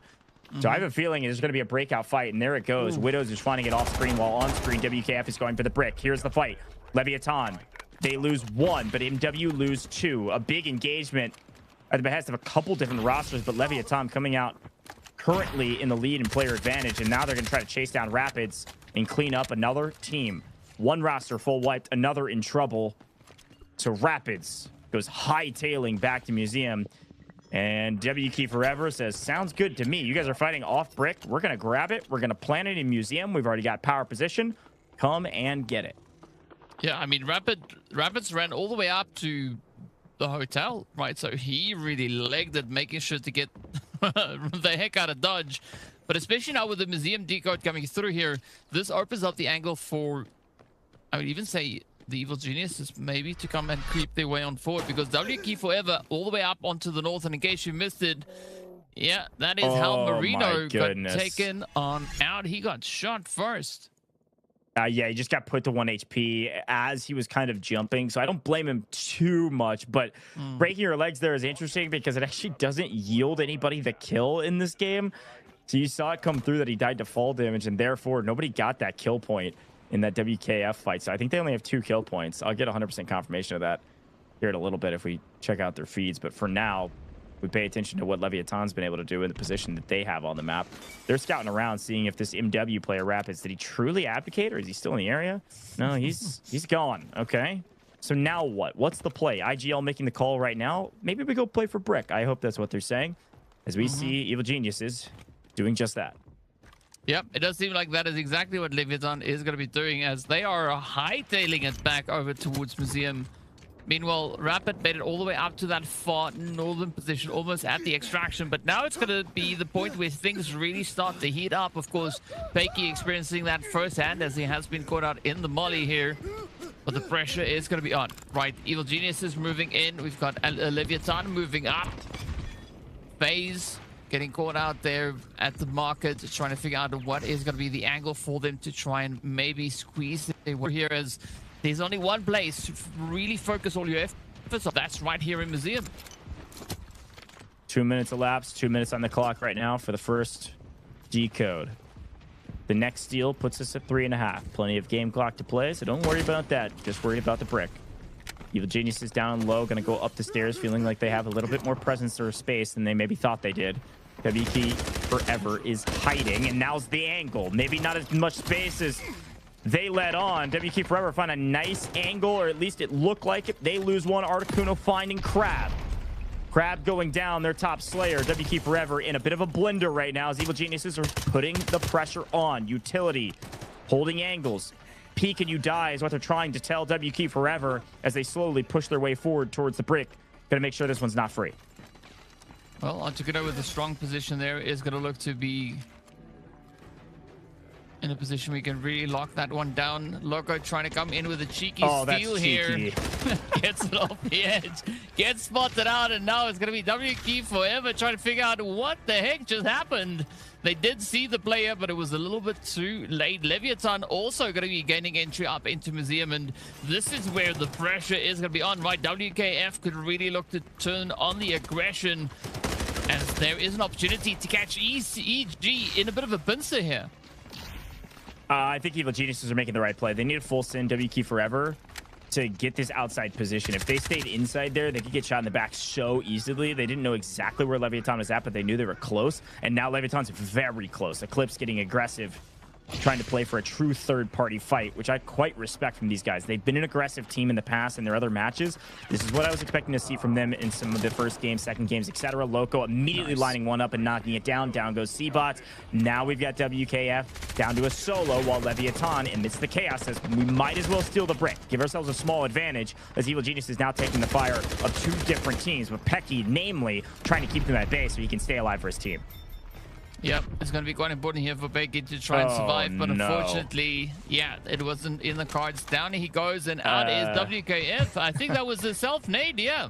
Yeah, that rocket did not quite get past the pillar. WKF, not quite as dominant as they were in the last match earlier this weekend, but they've got plenty of time to rally. 2 teams full wipe, 4 teams left, but MW down to a solo. This is going to be a big fight between Leviathan and Evil Geniuses. FaZe are slowly creeping their way towards from market into the bottom of the museum as well. Could play for third party. As per the usual, museum, always a bang out. A lot of trades back and forth, while MW, in the meantime, have found their way over. Rapid's finding Lapua ammo. Rapid's finding the airdrop and getting the while everybody else is fighting. I mean, hey, listen, when you're a solo, there's only a couple things you can do that are valuable, which is sneak kills or find crazy loot. And he's finding the crazy loot. Yeah, that is going to help them and definitely make them feel a lot more confident moving into those later few stages. But of course, the most important thing is you got to survive, right? You got to have to make it out in one piece to have that actually count for anything at this point. But for now, though, back into museum is where Leviathan are going to be moving, right? They do currently still have possession of the brick. They are sitting with a decent chunk of change in their pockets, but they're going to have to contest against the aggression coming through from the Evil Geniuses as they want to try and regain quite a bit of that territory. They have easy possession up onto the decoding station, but it's going to be up to what Leviathan will be bringing forward here. They still have that full 3-piece up, so quite a bit of defensive plays could still be made by them. Articuno going to invest the drones, try to get some intel on the rotations of some of the teams. Finds one member of Leviathan. Didn't see more than that, so wondering, are they all grouped together? Is there somebody on the flank? Do they know Eclipsed is on this angle? They should. Threw some shots earlier, and with that utility landing, the smoke landing in this direction, yes, now definitely know it. Gizmo giving us some extra info, zoning them off as Evil Geniuses say, hey, stay over there, catch this net, we're going to steal the brick back. And it looks like Mua may even just stick around the decoding station, be able to play for their fight. But here's another angle. Socio Legend, Leviathan finding FaZe in the crosshairs, folks. We've got a 3-team battle. And so far, everybody's shooting each other, but nobody's fallen. Yep, a lot of trading happening across the way. Let's see whether or not Elsnows can get anything done. Seems to be pretty well set up for the altercation here, but it is going to be FaZe coming through with that very southern positioning, right? Coming up the staircase. It could maybe help them push in and apply a little bit of that pressure, but looking at how the angles are currently just locked down here by both the Evil Geniuses and Leviathan, it's not going to be an easy entry for them to make. And Articuno, of course, is going to be scanning the area, making sure that he disrupts every possible bit of contention. Yeah, nice pickup yet again with the drone. Very valuable in Brakkesh as well. Just finding intel, being able to call out to your team, hey, one's near the brick, one's going for the push. And Leviathan was maybe going to go for the steal there with the drone right on his back. Touching quite a bit of flack. He wasn't able to go for it. Evil Genius is still in control. 80 seconds on the clock. Plenty of game time. Leviathan looking for an angle. Been playing around this backside position for a while now. While MW solo just loots off screen. The fight has to stay here. There's nowhere else to go. 60 seconds. Socio Legend doing a lot of the same. Using that drone to get intel. Double checking. Are Evil Geniuses all together? Is somebody split? Flies over one. Sees the other two. Okay. Got the intel there. What about FaZe? Saw them a little bit on the low side. Underneath. What if we swing on Evil Geniuses? What if we try to make an aggressive play rather than wait on them to make a mistake? They're in the power position. 40 seconds. No Tempest on the map. You're gonna have to do this the old-fashioned way. Smoke and run. Well, here they come, looking to get the momentum built up. FaZe really close to that decoding station. It's all going to boil down to whether or not EG can lock this one in. Just a few seconds remain on the clock here. But FaZe seem committed to contest as they are just trying to get closer and closer. You better go. Of course, EG, they could miss the opportunity here as Eclipse steps up, but he gets netted. That might not be enough to stop him, though. That's a great net from Gizmo. So valuable in this position. Evil Genius is able to hold it on the back of Gizmo. No, Leviathan still get it. Just over the top. Widows is able to find Diogod, and Socio goes down to Loco. But just over the top, the same play Evil Genius has made about 6 or 7 minutes ago. Leviathan able to answer back and restart this steal. It's a 2-minute clock, so one more steal puts us to our minimum timer. It'll be 90 cents on out every time the brick is stolen. The good news for Evil Geniuses is that FaZe is down to a duo, and so is Leviathan. And the third that is down for Leviathan is out with Mua. It's out with Evil Geniuses. They have the body with them. So Leviatan's not going to get their third up unless they wipe Evil Geniuses.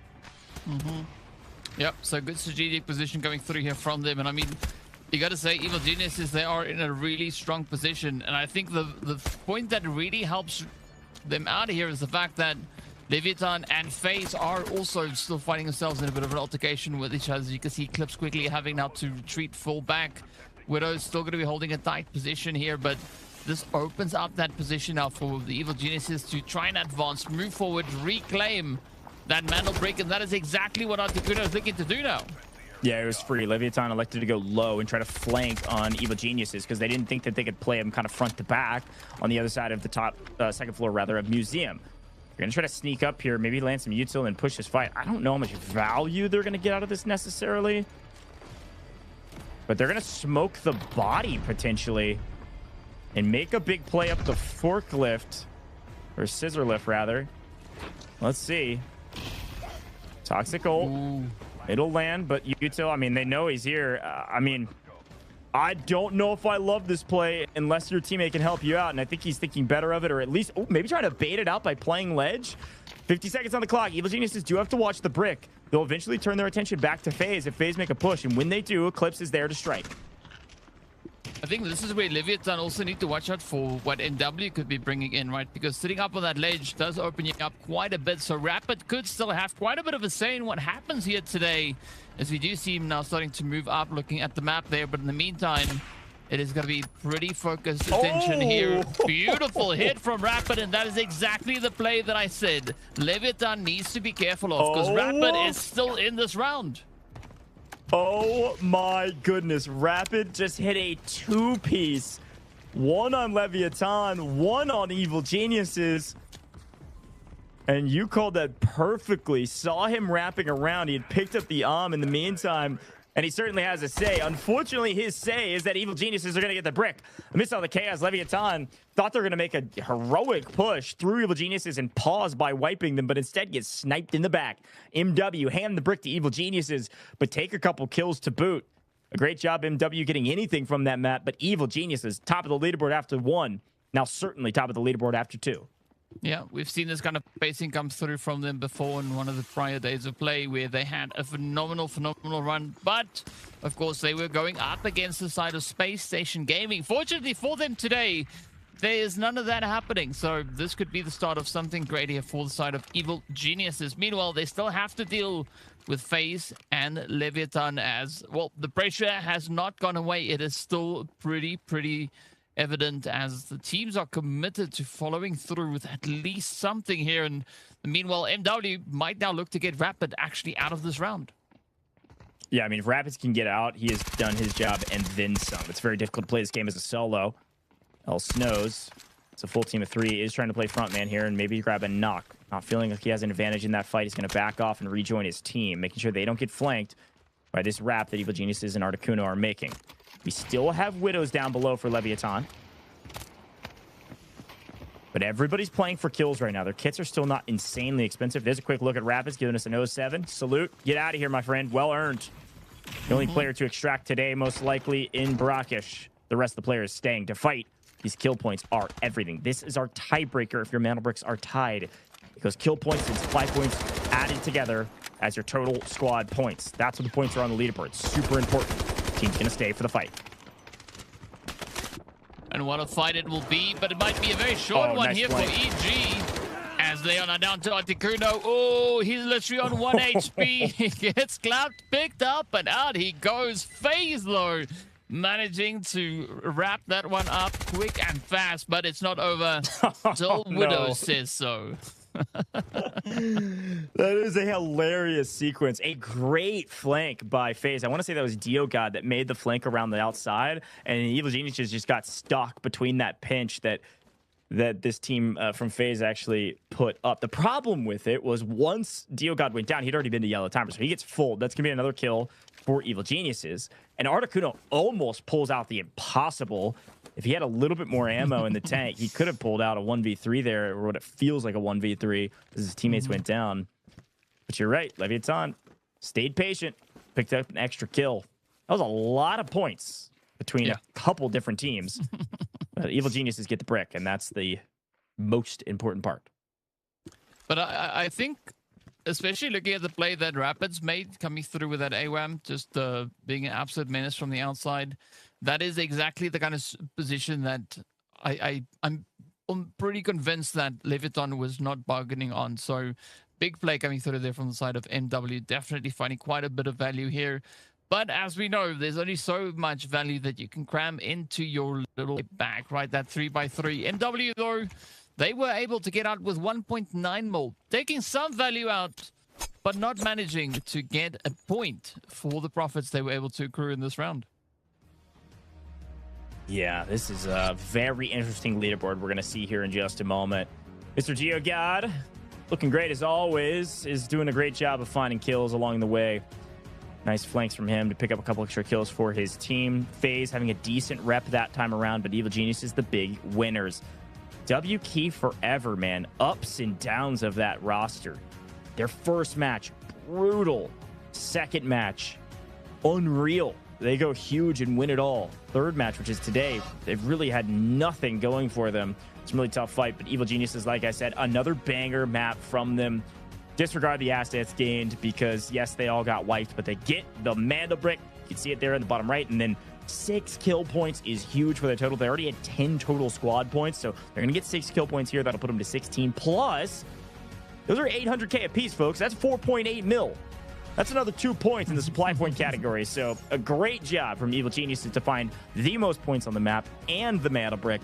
They're well above the rest at this point.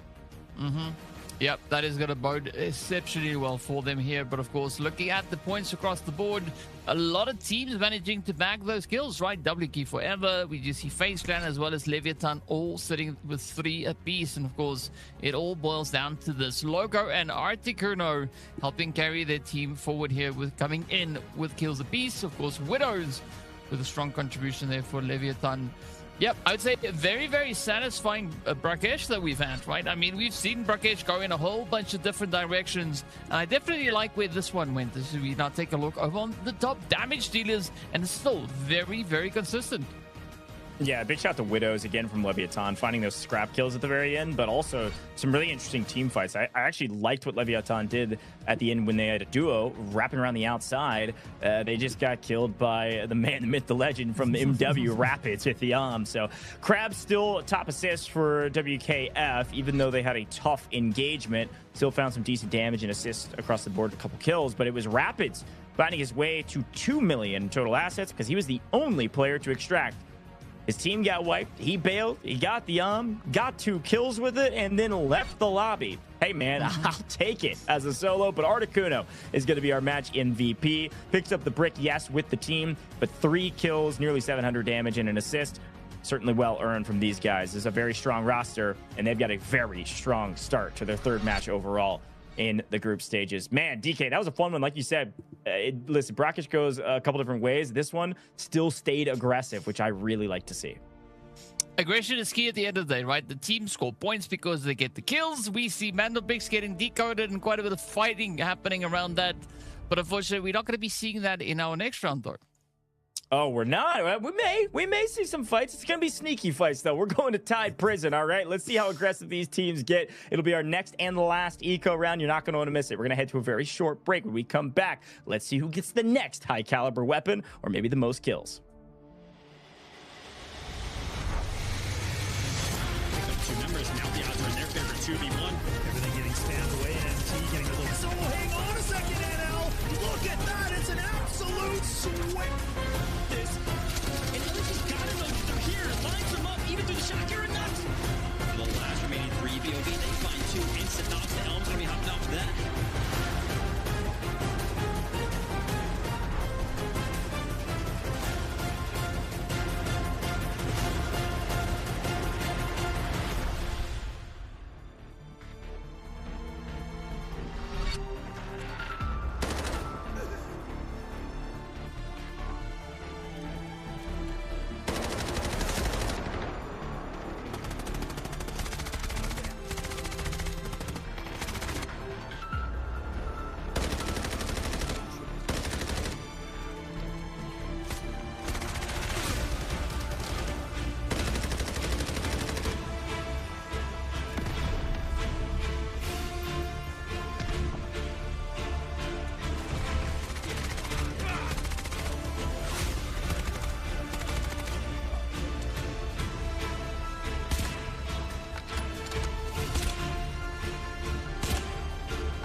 Vandal bricks. Find and stop them. Vandal bricks decoded. Nice work, operator. The time to strike is now. Do not let me down, operator. Decoding has begun. Defend the area.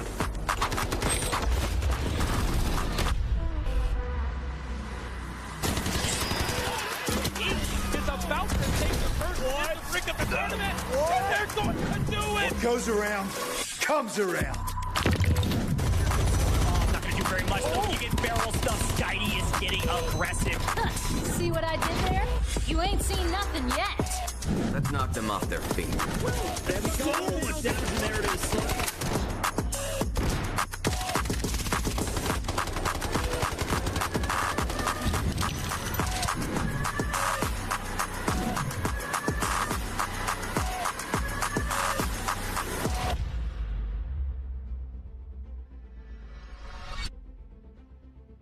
Welcome back. Delta Force Rise Series Day 3, Week 2 here in Americas. And Groups B and C have been pretty aggressive to kick things off as we finish up. Brakkesh and Evil Geniuses find their way to the top of the leaderboard yet again with the first Mandel Brick. W Key Forever do pick up 5 total kill points from some of their engagements with FX off rip and a couple others to boot, but they do get wiped. They still find their way to 9 points, which isn't too bad in total. But DK, a 7-point lead is nice in the squad points category if it does come down to tiebreakers. But getting that first Mandel Break is going to give Evil Geniuses a ton of confidence in the future rounds. Yeah, I mean, confidence is great to have, but of course you got to keep your about you, right? And we've seen different strategies being deployed by teams that get that first Mandel Break. So we'll see a little bit later on in the day how that pans out for them. But as we saw there, right, it's going to be first things first. We're heading into prison, and this is where we could see those double Nox loadouts making their way on forward. Yeah, double Nox is a classic. We'll certainly see at least one Nox per team. You see that W Key Forever had already used the Nox on Zero Dam, but this is kind of the most popular comp, if you will. Shepard, Nox, Morse.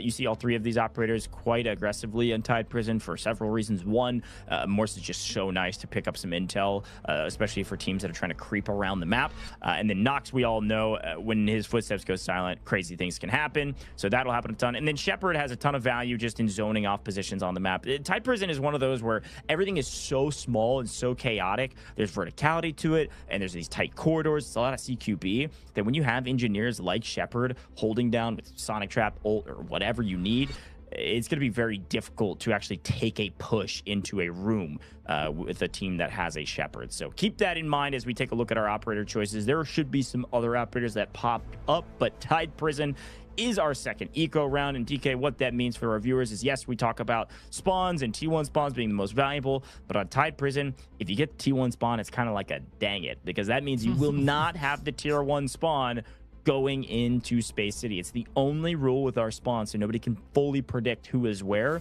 You just can't be T1 back to back. Yeah, so it's going to be unfortunate for 2 potential teams, and we'll find out exactly who they are.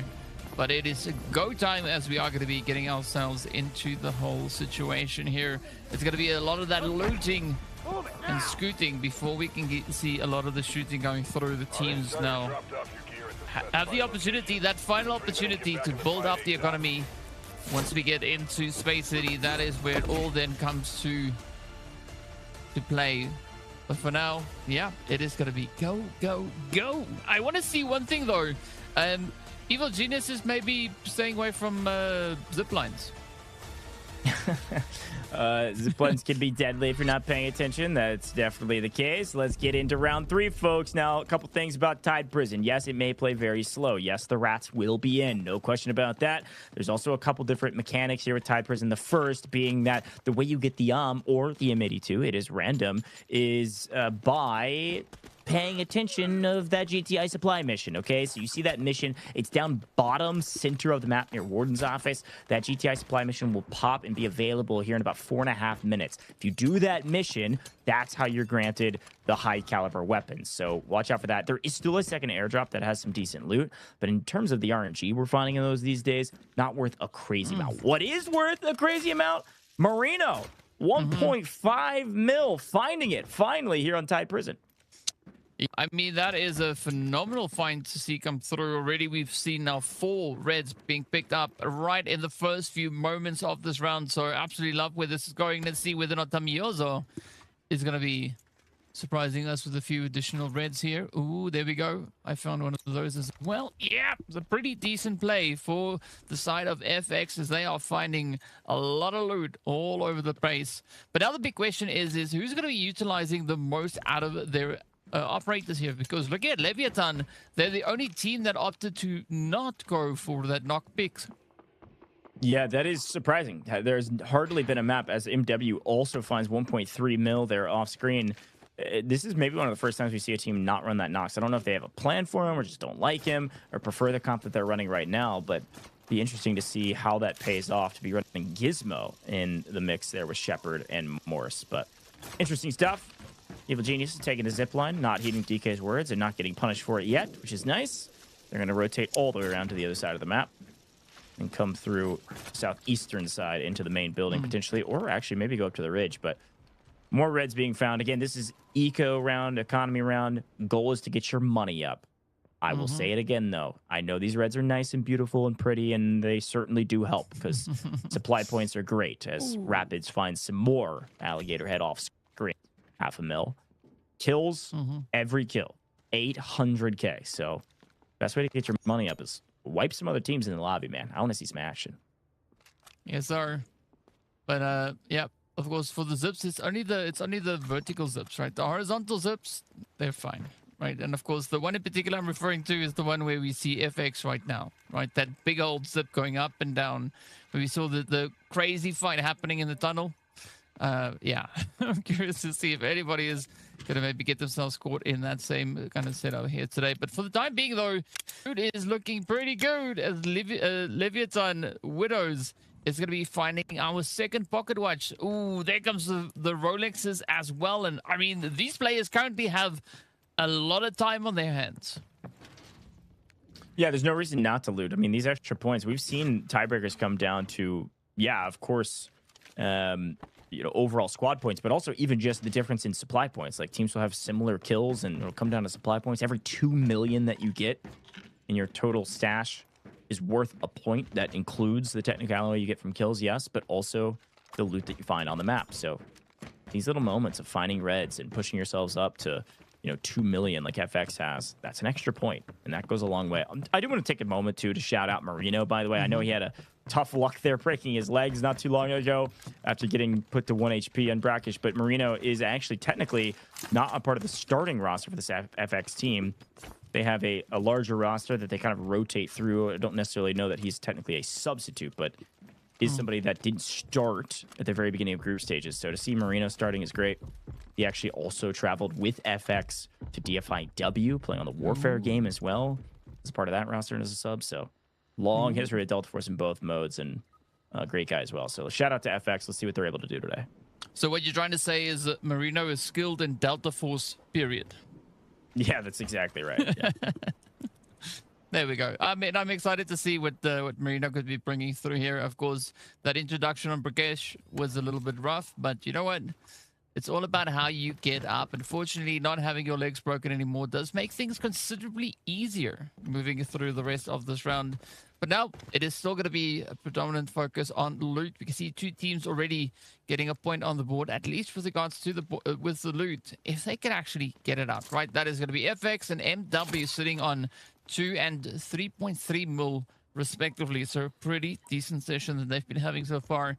And this is now just that calm before the storm. As you can see, our first airdrop is going to be getting ready to come down very soon. And of course, that mission is currently underway.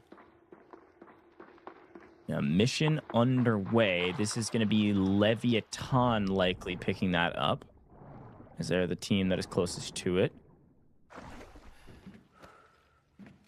But for now, we stay patient and pay attention to these other teams. They're just trying to get some intel where they can and make sure they're not running into a trap, because like we say all the time with Tide Prison, the rats are in, and being ratty can sometimes pay. So you need to check all these corners or throw a sonar scan up, especially while you're rotating out in the open like this.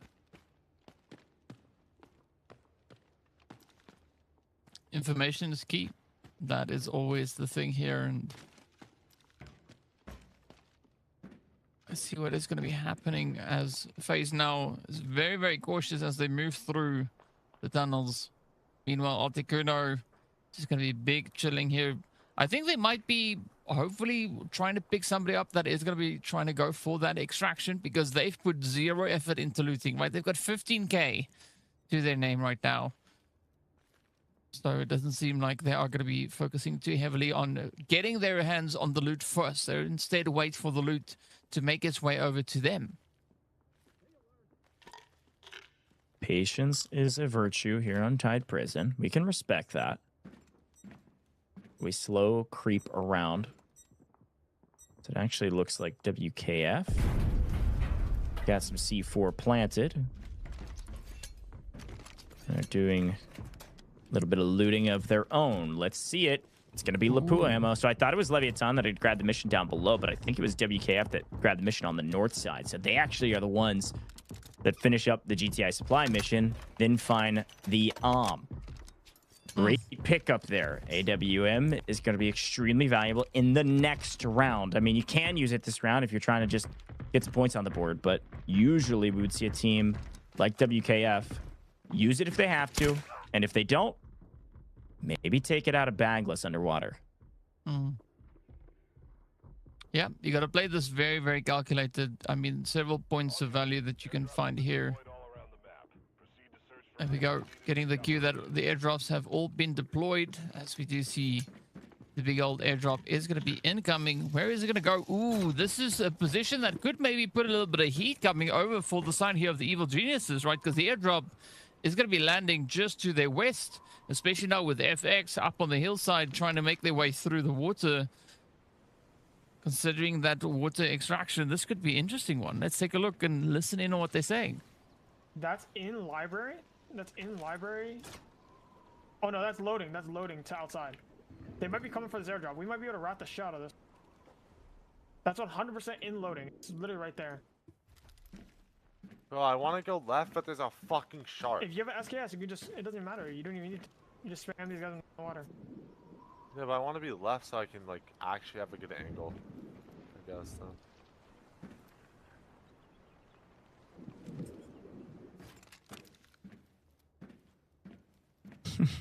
Watch out for the sharks. I respect a little listening to the comms, though, as FaZe find quite a bit more reds. Actually, Champagne as well. Another 700k, so it's a nice little mill. But yeah, that's funny comms from EG. But you know, well respected. I guess I suppose we've heard comms like that before, right? Like they're trying to figure out, okay, what do we do? How do we go where we want to go? Talking about maybe playing library. Do we want to actually play for this airdrop? Like, it's tough decisions. I would venture a guess that the teams aren't too worried about the airdrop. They're looking at it more as a way to play around 4 kills as an objective rather than just trying to get the loot themselves. We haven't seen a crazy amount of value from this second airdrop. It's kind of like a nice to have if you wipe a team. And so for now, they're actually mostly playing this position to hold this extract and make sure that they'll play for anybody that is either playing for the airdrop 1 or playing for the extract 2. It's a great way to get kills if you don't want to venture inside. Well, I mean, they might be presented with that opportunity very soon, as we do see Marino is going to be down in the drink trying to swim up along the pipes, and this could be a beautiful surprise play coming in onto 2 of the players from the side of Evil Geniuses. Ooh, it doesn't seem to be that he's going to be looking to push in onto them directly. Uh-oh. Uh-oh. That's pretty funny. They are, they're like, wait a minute. All right, is this a little BM? I don't know what that is from Muamua, but it's trying to make sure that if anybody peeks the corner, they'll get obliterated, but spotted one out in the water. And I think mostly the firing of the bullets here is to try to draw some aggro. They want this fight. They're in a power position. They want people this direction. And with Marino down, FX now trying to figure out, do we even try to aggress over towards Muo, who's got this gigantic LMG and just bullet hosing downrange? I mean, I think it's fair to say that Momo is just broadcasting to the entire lobby exactly where they are. You know, saying to them, you know what, if you want to fight, This is where we are. Come forward. But in the meantime, it is going to be FX and FaZe that will need to find themselves in a bit of a situation, as FaZe has been able to sneak all the way up behind the side of FX. Good deployment of the utility coming through, but unfortunately not being able to find the exact position. Damioso, though. Damioso, unfortunately, goes down. FaZe barrel stuff their opponents and take him out with ease. In the meantime, we did see actually Muamu go down from a distance by Socio Legend. LEVIATAN striking while the iron's hot on the far side, catching them unaware. Look at Socio. He's actually on the rocks here on the beach, just outside of Warden's. And he's seemingly alone. Widows is playing on the far right-hand side on this other, I guess I'll call it the kind of like buoy where you can stand. This pillar in the water. Not the one where you can extract from, but an angle that is putting the pinch on Evil Geniuses. They're getting exactly what they wanted. They're getting some action. Now you got to figure out how to deal with it. And there are sharks in the water, right? But not the ones that we're considering. It's going to be one that has weapons like this. Way. Ba, ba, ba, ba. Oh, look at that. FaZe, a piece. Muo down, Loco down. Gonna get the cleanup and then sell a little bit. Not really sure why we overextended there. Trying to get the full. Articuno is able to punish that push. We'll see if he's able to get the full cleanup on Diogod, who is slowly swimming away on red. A held angle by Snows, the covering fire that they need. There's a chance Dio is able to get back to safety. But in the meantime, so is Loco. Could see a res come through here, pending what Leviatan's able to do. And it looks like a very aggressive play from Sudoka. This is the right play. Put Articuno on his heels. Make sure this res doesn't come through. You've got the player advantage. You've got a little help from the distance, and that's exactly what happens. Down goes Evil Geniuses. Down goes Articuno. Finally, a map where Evil Geniuses won't be on top. Even though they stay on the top of the leaderboard, they at least don't win the map. But I think they're pretty much okay with that, right? Because they were just looking to get those skill points to add even more pressure to this lobby. But with that now out of the way, it does open up the opportunity for the rest of the squads to get a little bit of something happening. There's not a lot of time left on the clock, though, as we have just under 5 minutes remaining. But it is going to be FaZe, though, looking to go straight for that airdrop and get their hands on the good loot inside. Well, Viren, okay. Here comes the knockdown. Time to move. Gonna go for it. Sprints through. Viren, very aggressive plays, and it pays off. Seabots gets one. Seabots gets two. The third on the run. Loud running for the hills after a great play with our Viren. 2 full wipes coming in. Now Loud is running away as fast as humanly possible. WKF. They had the and they didn't even have to use it. Knockdown coming through at the perfect time, and they just full swing on it. Classic. Good to see that the tactics still holding pretty true here. W key forever, though, having an opportunity to get a bit of that reset going. But it might be short-lived, as we already see Leviathan knocking on the door. Ooh, Eclipse, you gotta watch out. We technically have 3 AWMs that have been found. That's a great shot. Knocks one. Here's the push. Seabots finding the angle. In the meantime, WKF obliterating Leviathan as they go full sin. W key forever, finding 2 out of 3 members of Leviathan. And some decent damage coming in from Socio, but worried about getting shot in the back as well. Is going to keep swimming to try to stay alive. Pecky makes his way to land. And we are swapping back and forth between a bunch of different perspectives, but Seabot still has 2 more shots in that AWM. Watch out. Don't overpeak. Extraction are going to get there in time. Too late, Socio. All 3 members of FaZe are going to get the heck out of Dodge. Let's extract. We did our job. We got our kills. 6 mil in profits. Great job from FaZe. Yeah, and of course, I'm pretty sure they picked up the AWM as well, right? The one that EG had in their bags. We did see that ammo getting found, so it might lead us to believe that something happened. Ooh, Peaky, though. Not a very squeaky clean push over on towards that extraction point. As of course, we saw it has already been up, so there's no point really going in this direction. But up comes Socio, just trying to find a few more points. And now with the entirety of WKF moving in this region, there could be some angles here for Socio to try and play. Yeah, they kind of just lost track of him in the water, and he was able to pop up and find the right timing to pick up that player in transition. Crab's going to think twice about challenging that after getting peppered. But a great job from Socio. At least, oh no, Loud, you can run and you can hide, but unfortunately, Seabots is hitting his shots today. 4 kills now for Seabots. WKF coming alive finally here in map 3 at the behest of the that they picked up on this map. They finished the mission. They get the and they've used nearly all 5 bullets of it, but they desperately needed points. So why the heck not? 2 minutes or less on the clock right now. Nobody else is getting out of this lobby. It's going to be a bloodbath, but it's a 2v1 to wrap up Tide Prison. Well, if they time the shots perfectly, they could maybe still get that pickup over onto Leviathan, but it's going to be Socio and Seabot now. Bop, bop, bop. Nice. And there we have it. Oh, full wipeout. 5 kills for Seabots, man. Came alive in this one. Helping out his team to win these engagements by getting that first knock with the is just so deadly and so valuable. And I'm always one that likes to play a little bit slower with that gun. If you were able to get it, not that I play pro, but since I've watched so much of it, if you're able to get it, using it for Metalbrick rounds can just be so much more valuable. But hey, look, they needed points. Why not get them now? Quick look back on the replays of what happened. They lost track of Socio Legend. And he does get a full here, but Seabots finds the last remaining member of him, W Loud, on the backside for his 4th, and then he picks up his 5th on Socio eventually there on the platform. So great job. Gonna just throw into the safe box whatever you can. Does look like WKF will unfortunately leave their on the map, which is why they were fairly intent on using the gun and its ammo. You can't put the ammo in the safe box. That is one of our rules in game. So they're gonna throw whatever else they can in the safe box. I saw somebody in chat ask about dog tags, and I think it was answered. But as a quick reminder about dog tags, they start out in the first round as only 50K a piece. It's still much more valuable, of course, than pubs. But then they grow in value. By the time we're moving into Space City, they're 150K a piece. It's a lot of value per dog tag. So get your kills, loot the bodies if you can as well. WKF with a big, big game. And Evil Geniuses, one of the first teams to get knocked with hardly anything to show for it. Only a kill or 2 a piece. So a great job by WKF to slowly creep back up this leaderboard after a frustrating first 2 maps. They find the rhythm in Tide Prison. Yeah, they need the rhythm.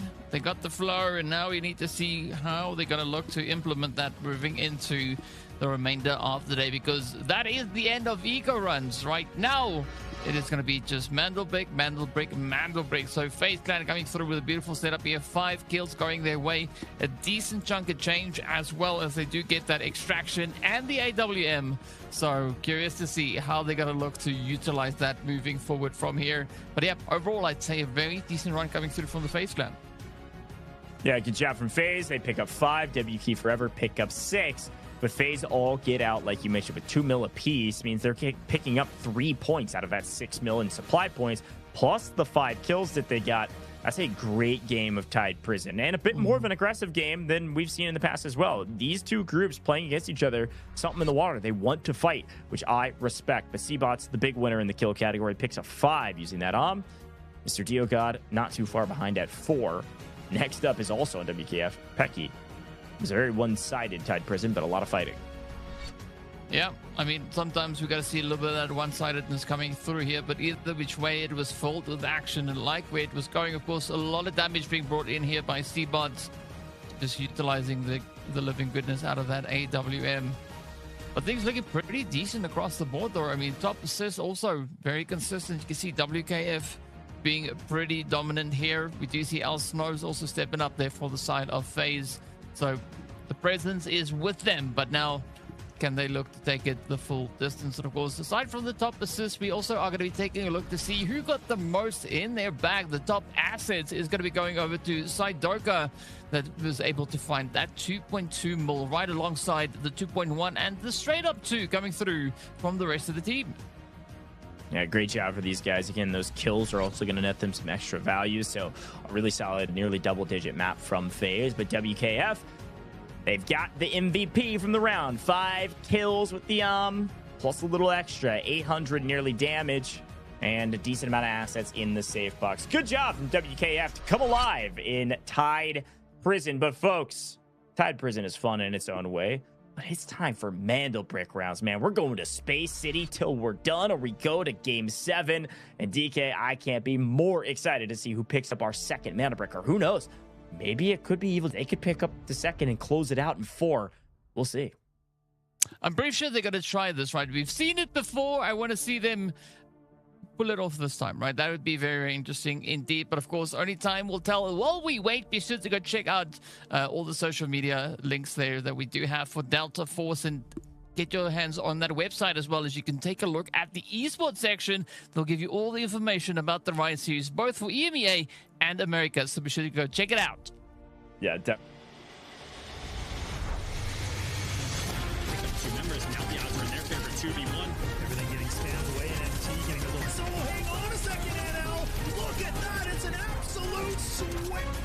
This, and Ellis got to know that they're here. Lines them up, even to the shot, you're nuts. The last remaining 3 BOV, they find 2 instant knocks. The Elm's gonna be hopping off that.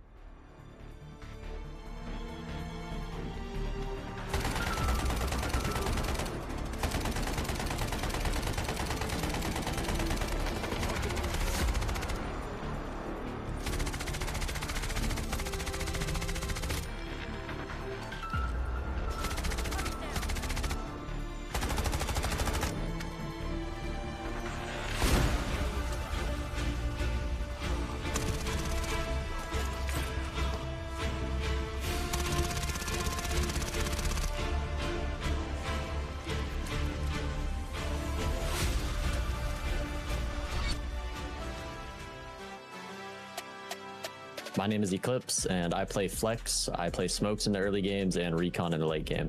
I first got into this game from my teammate Widows. We used to play another game together, and I saw him in a chat one day playing it, and I was watching for a little bit, and it looked like fun, so I just decided to download it and start playing it.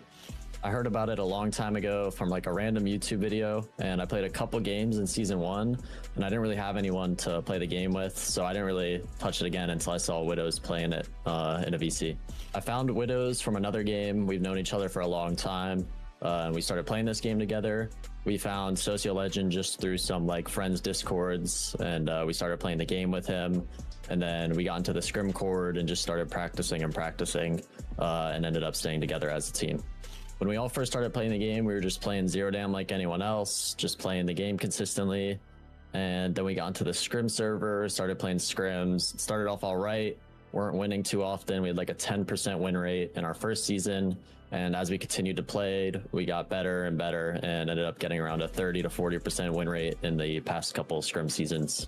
I think the achievement we're all most proud of in our team is winning the last Global League.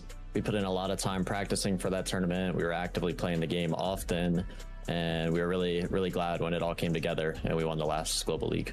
Our biggest chaos moment will be back in the last Global League. It was the last game of the series, and I put myself in a bad spot. Kills all rolled out on me to try and get a free kill, and he whiffed 15 bullets. I fried him. My teammates killed the other 2. We went on to decode the brick and wipe the rest of NL and win the whole tournament. I think an in-game moment that gets everybody in the tournament scene's blood pumping is when you're decoding a brick. You got a lot of teams contesting you on each side. Everyone's trying to go for it, and you're holding it off between 3, 4 teams that are trying to push for it. And when you finally like secure that brick and wipe all the other teams, it's a really relieving feeling. My advice for anyone that's new to the game is just play it consistently. Watch scrims because they get casted often, or people playing and then we'll stream them. You just want to play the game consistently, and if you can get your hands on the scrims, you should get in those and start playing those and watch back your plays. It'll really help you improve as a player.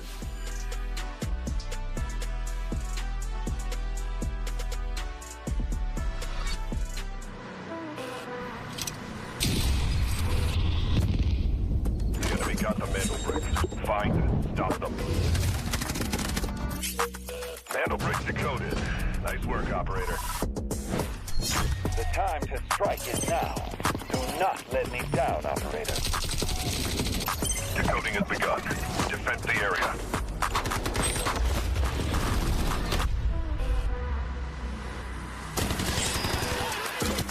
Is about to take the first brick of the tournament.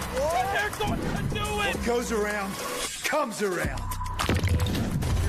Oh, not gonna do very much. Oh. You get barrel stuff. Skydie is getting aggressive.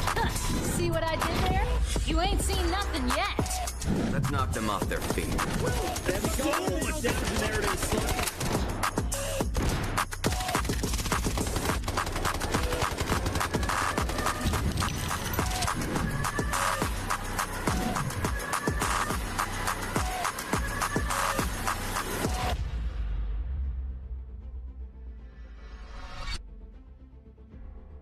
Welcome back, Delta Force Rise Series, Day 3, Week 2 Americas. It's Group B and C, and we just wrapped up Tide Prison. And take a look at W Key Forever. They leapfrog up this leaderboard and find themselves in second place. You might be saying, wait a minute, they've got the most squad points. Why is that? Well, Evil Geniuses, they've got a Mandel Brick. That's our first win condition. They got it in Brakkesh, and then Tide Prison did not go their way. They lose a couple points. They find their way to 17. W Key Forever leading the pack in second with 8. FaZe Clan with a great last map, though, do pick up 17 in total at the end of 3. DK, FaZe looking like they are playing much better than in the past. They needed these points, a big moment to keep up some momentum.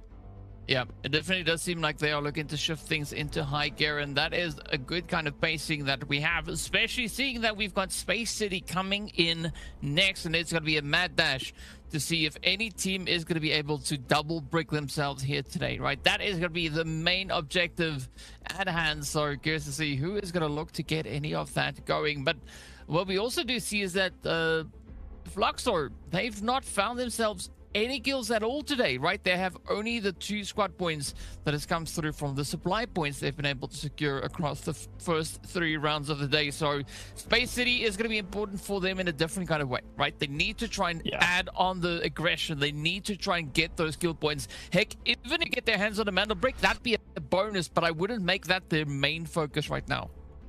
Yeah, it's a good shout. I mean, I love these guys. FX is a great team, but they are really struggling today. Something's got to give, and it's got to be right now here on Space City, folks. This is match point only for Evil Geniuses. We could play all the way up to 7 if no team's able to capture 2 bricks, but we've got a Mandel Brick on every map going forward. Of course, if we do get to map 7, could be Brakkesh, could be Space City, pending what the team in last chooses. But for now, it's Space City till we're done. So, round 4, Space City. What do you expect from some of these teams? What do they need to do? Well, they need to pay attention to their operator selections. We talk about meta comps. It's Space City time, which means it's Tempest time. Not every team will run a Tempest necessarily, but you're going to see every team run a Tempest on Space City. It is the most valuable operator in the game. That emergency evasion device is everything for grabbing the brick off spawn or grabbing a steal on the decoding stations. This is the most popular comp by a mile. Tempest, Stinger, Luna. You can occasionally sub in different operators that also have smokes or the abilities, healing abilities. You sometimes will see like a Toxic up here on main stage here on Space City, but in general you need smokes, and then you need a Luna to be able to see through those smokes, and then ideally a Tempest. But DK, a quick glance at those tier 1 spawns and who could get them is important, but it's time for some Space City, man. What's the most important part is who gets this next brick. So before we get into the gameplay, I do have another giveaway, folks. Redeemable code is about to pop up on your screen. There it is, 1,000 Delta tickets right here on your screen. You can redeem them as quickly as possible. You got to type it in perfectly to get it. Only 15 redemptions. Go get your 1,000 Delta tickets. 15 of you going to be the lucky 15 with the fastest fingers out here watching America's region. Type it in as fast as humanly possible. Get your redemption. Only 15. If you miss it, pay attention a little bit later. We got a couple more giveaways coming your way. This will be the final one that looks like a code, though. The others, you have to listen to my call-outs, all right? Here we go. DK, take it away. It's Space City time.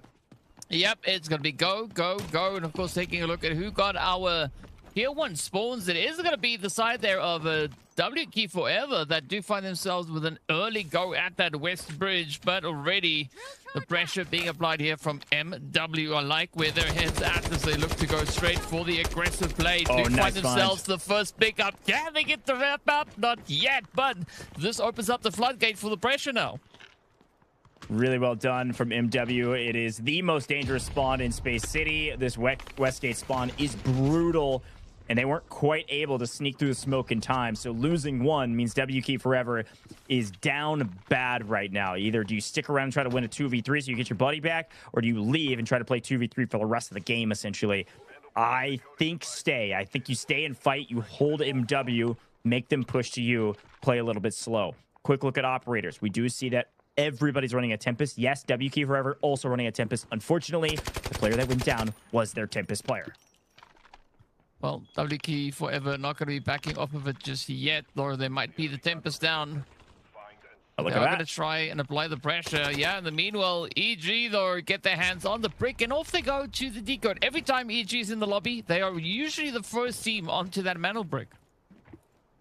Evil Geniuses go quick. Quick look at the operators and, of course, what they're bringing in. You can only buy gold once. You see MW, you see FaZe, and Evil Geniuses all burn it here right now. They want to make sure they have an advantage to kick things off. Evil Geniuses, sometimes you see a team that already have a brick play slow in map 4. Not the case. Evil Geniuses want to close it out right here, right now. They've got Tempest, and they've got full golds. They're ready to win, and so far, they're doing just that. They've got the brick. They've started the decode. And I think for the big Delta Force esports fans out there, the old heads in particular, there used to be a notification that said, hey, a team on match point is decoding. No longer, folks. If teams elect to not contest this, Evil Genius will close out this match and we'll be done in 4. Here comes the engagement, though. Ooh. Quick hit, though, coming through onto the side there of Buldora. WK Forever, though, bringing a lot of that pressure in. Still quite a bit of a contentious angle being held over onto West Gate. But as you've seen, the rest of the lobby not really being too concerned with what's happening over on this far side. It does open up the angles for both teams, though, to try and lock it in. But WK Forever, though, they could maybe find themselves with quite a bit of a setup, especially pushing up towards the ramp, right? Where the Evil Geniuses did get the decoding underway. But a pretty good defense, though, coming through from WK Forever, right? Kind of just keeping MW from pushing in onto them. It might change very soon as they are going to look to gain entry here. Yeah, I mean, they really can't push for this brick until they deal with MW, though. They're actually stuck right now. And they did a good job of using Tempest to go, or sorry, using these smokes to go get their Tempest. Now up on their feet, maybe they can make a play here. MW pushing forward, and they did get the full res off Yellow Timer. A mistake from MW not to move fast enough to prevent this res. They heard the res going through. Just make the push. Make them play you 3v2. And now look at this. Leviathan is going to come join the fight. You took too long, WKF. Picky goes down. You're down to a duo yet again, and that is your Tempest again going down, which means they're out of this lobby. There's nothing to stay here for. Your teammate's down, and now you're in deep trouble. MW, got to choose who they want to fight. Let Leviathan do the damage, or hopefully strike first. Take down WKF so they can actually fight a fully healthy Leviathan. Here comes Leviathan, though, finding an angle on a... This is bad. This is really bad. Loud goes down. Leviathan is doing whatever they want on the map, and Crab is also making MW being put in a blender, getting traded by Widows. This is Leviathan all day. A big win for them while WKF just fight for scraps. Yeah, some easy pickups coming through there. So, yeah, Leviathan, they are going to be smiling all the way through. We could also maybe see a little bit of something coming through there from Loco, but I don't expect that to happen. As we see Loco on the bridge, keeping a tight angle here. But this is just an open season play now for Leviathan to step up and just kind of have their way with that western side. Rapids, though, again, is going to be the lone survivor as he escapes. Yeah, here's the problem. I know we love fights, and those fights are very fun. Third-party fights outside of the brick is best case scenario for Evil Geniuses. Again, nobody knows that they're the match point team decoding. Everybody just knows that they're decoding. We have 60 seconds left. Leviathan's being shot by FaZe. Everybody's chalking each other on the way to the brick. And what is left is Evil Geniuses with the free second brick. And an Evil Geniuses win if somebody doesn't do something about it. The only team that's even close now is FaZe, who's not in a fight. FaZe has got to be the heroes of match 4. But they're running out of daylight. Yeah. And FX is all the way on that far southern side, right? They've been waiting over towards that far edge to see if anybody's going to dare venture up through that, but only now they start to move on forward. FaZe, though, getting closer and closer, but again, not fully committing to pushing and contesting this mantle break. So this could very well be a free pickup coming in. We do see Mr. Diogod getting ready for some business as he is going to start to move up, but Loco going to send it out as well. Yeah, they're not going to make it. This is going to be EG. It's too late.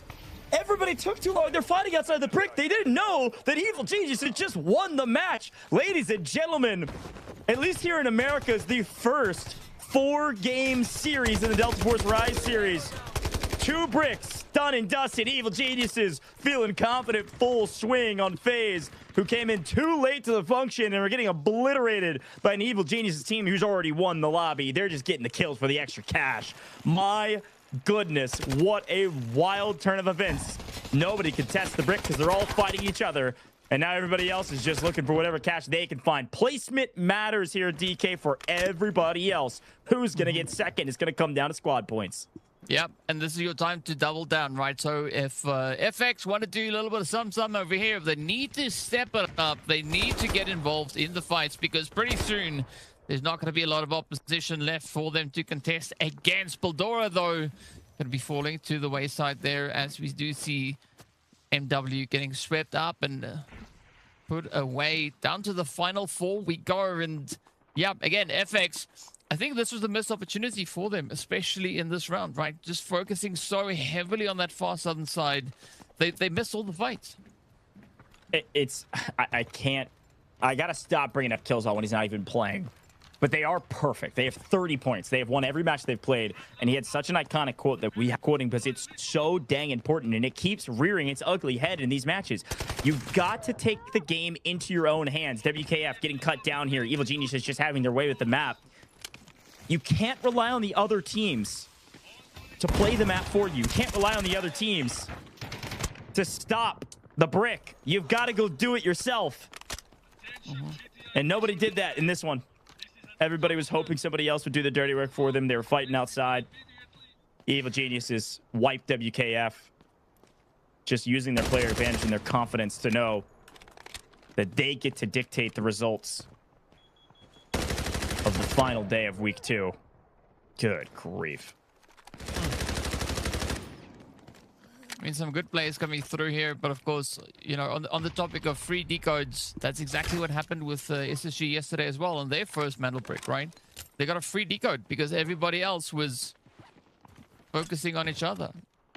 No one being all too concerned with what was happening with that mantle brick. So I would really hope to see that we have a bit of a focus shift coming through from the teams really looking to place a lot more importance on these mantle bricks because as we know, it's what wraps up the day quick and fast. And talking about wrap-ups, Sosho getting hit with a nasty one there.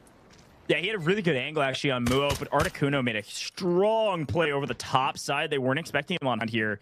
And because he had this angle, was just able to rain, yes, covering fire for his team. Muo's back on his feet after popping Tempestol, but now all 3 up. And LEVIATAN down to a solo as well. Evil Geniuses may wipe this entire lobby after getting their second brick. I mean, this is the most one-sided match we've seen thus far, regardless of who's been in it. LEVIATAN looking for their kill points, though. These are all important. And unfortunately, an overpeak. Marino striking while the iron's hot and finding a nice kill. They're first, by the way. FX finally getting some points on the board. I don't know if it's going to be enough to take down any of the other teams in the lobby. You can see total score on the left. They're still 4 points behind MW. I think at the end of the day, it all comes down to the kind of tactic that the teams move in here with, right?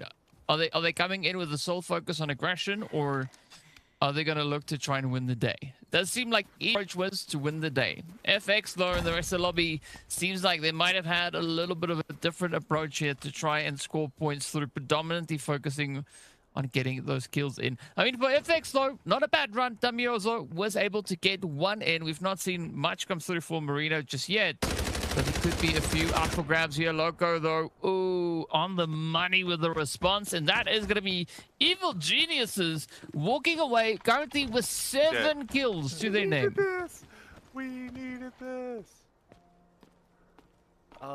It's actually shameless though. We get free brick. That is insane. Yeah, it's actually shameless. I mean, that's just what kills all. Look at the lobby. Kills all. Yeah, good shit.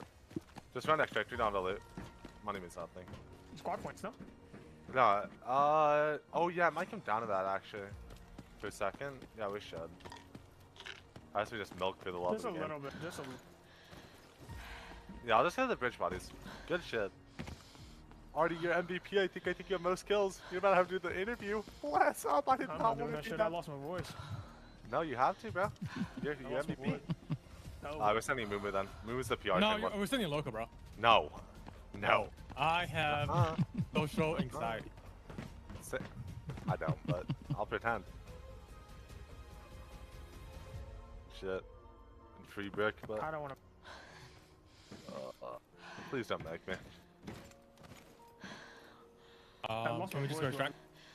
Yeah, I'll just come. I don't even know where the bodies are.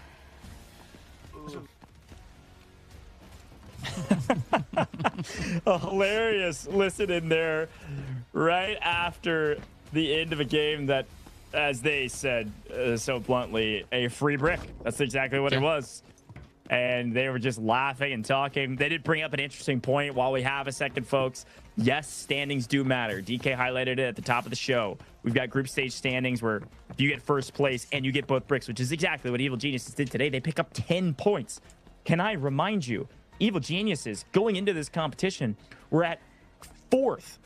They pick up 10. That'll put them to 21 total points from 11 to 21. That'll put them in 2nd place overall in our group stage standings at the end of week 2, halfway through our group stage.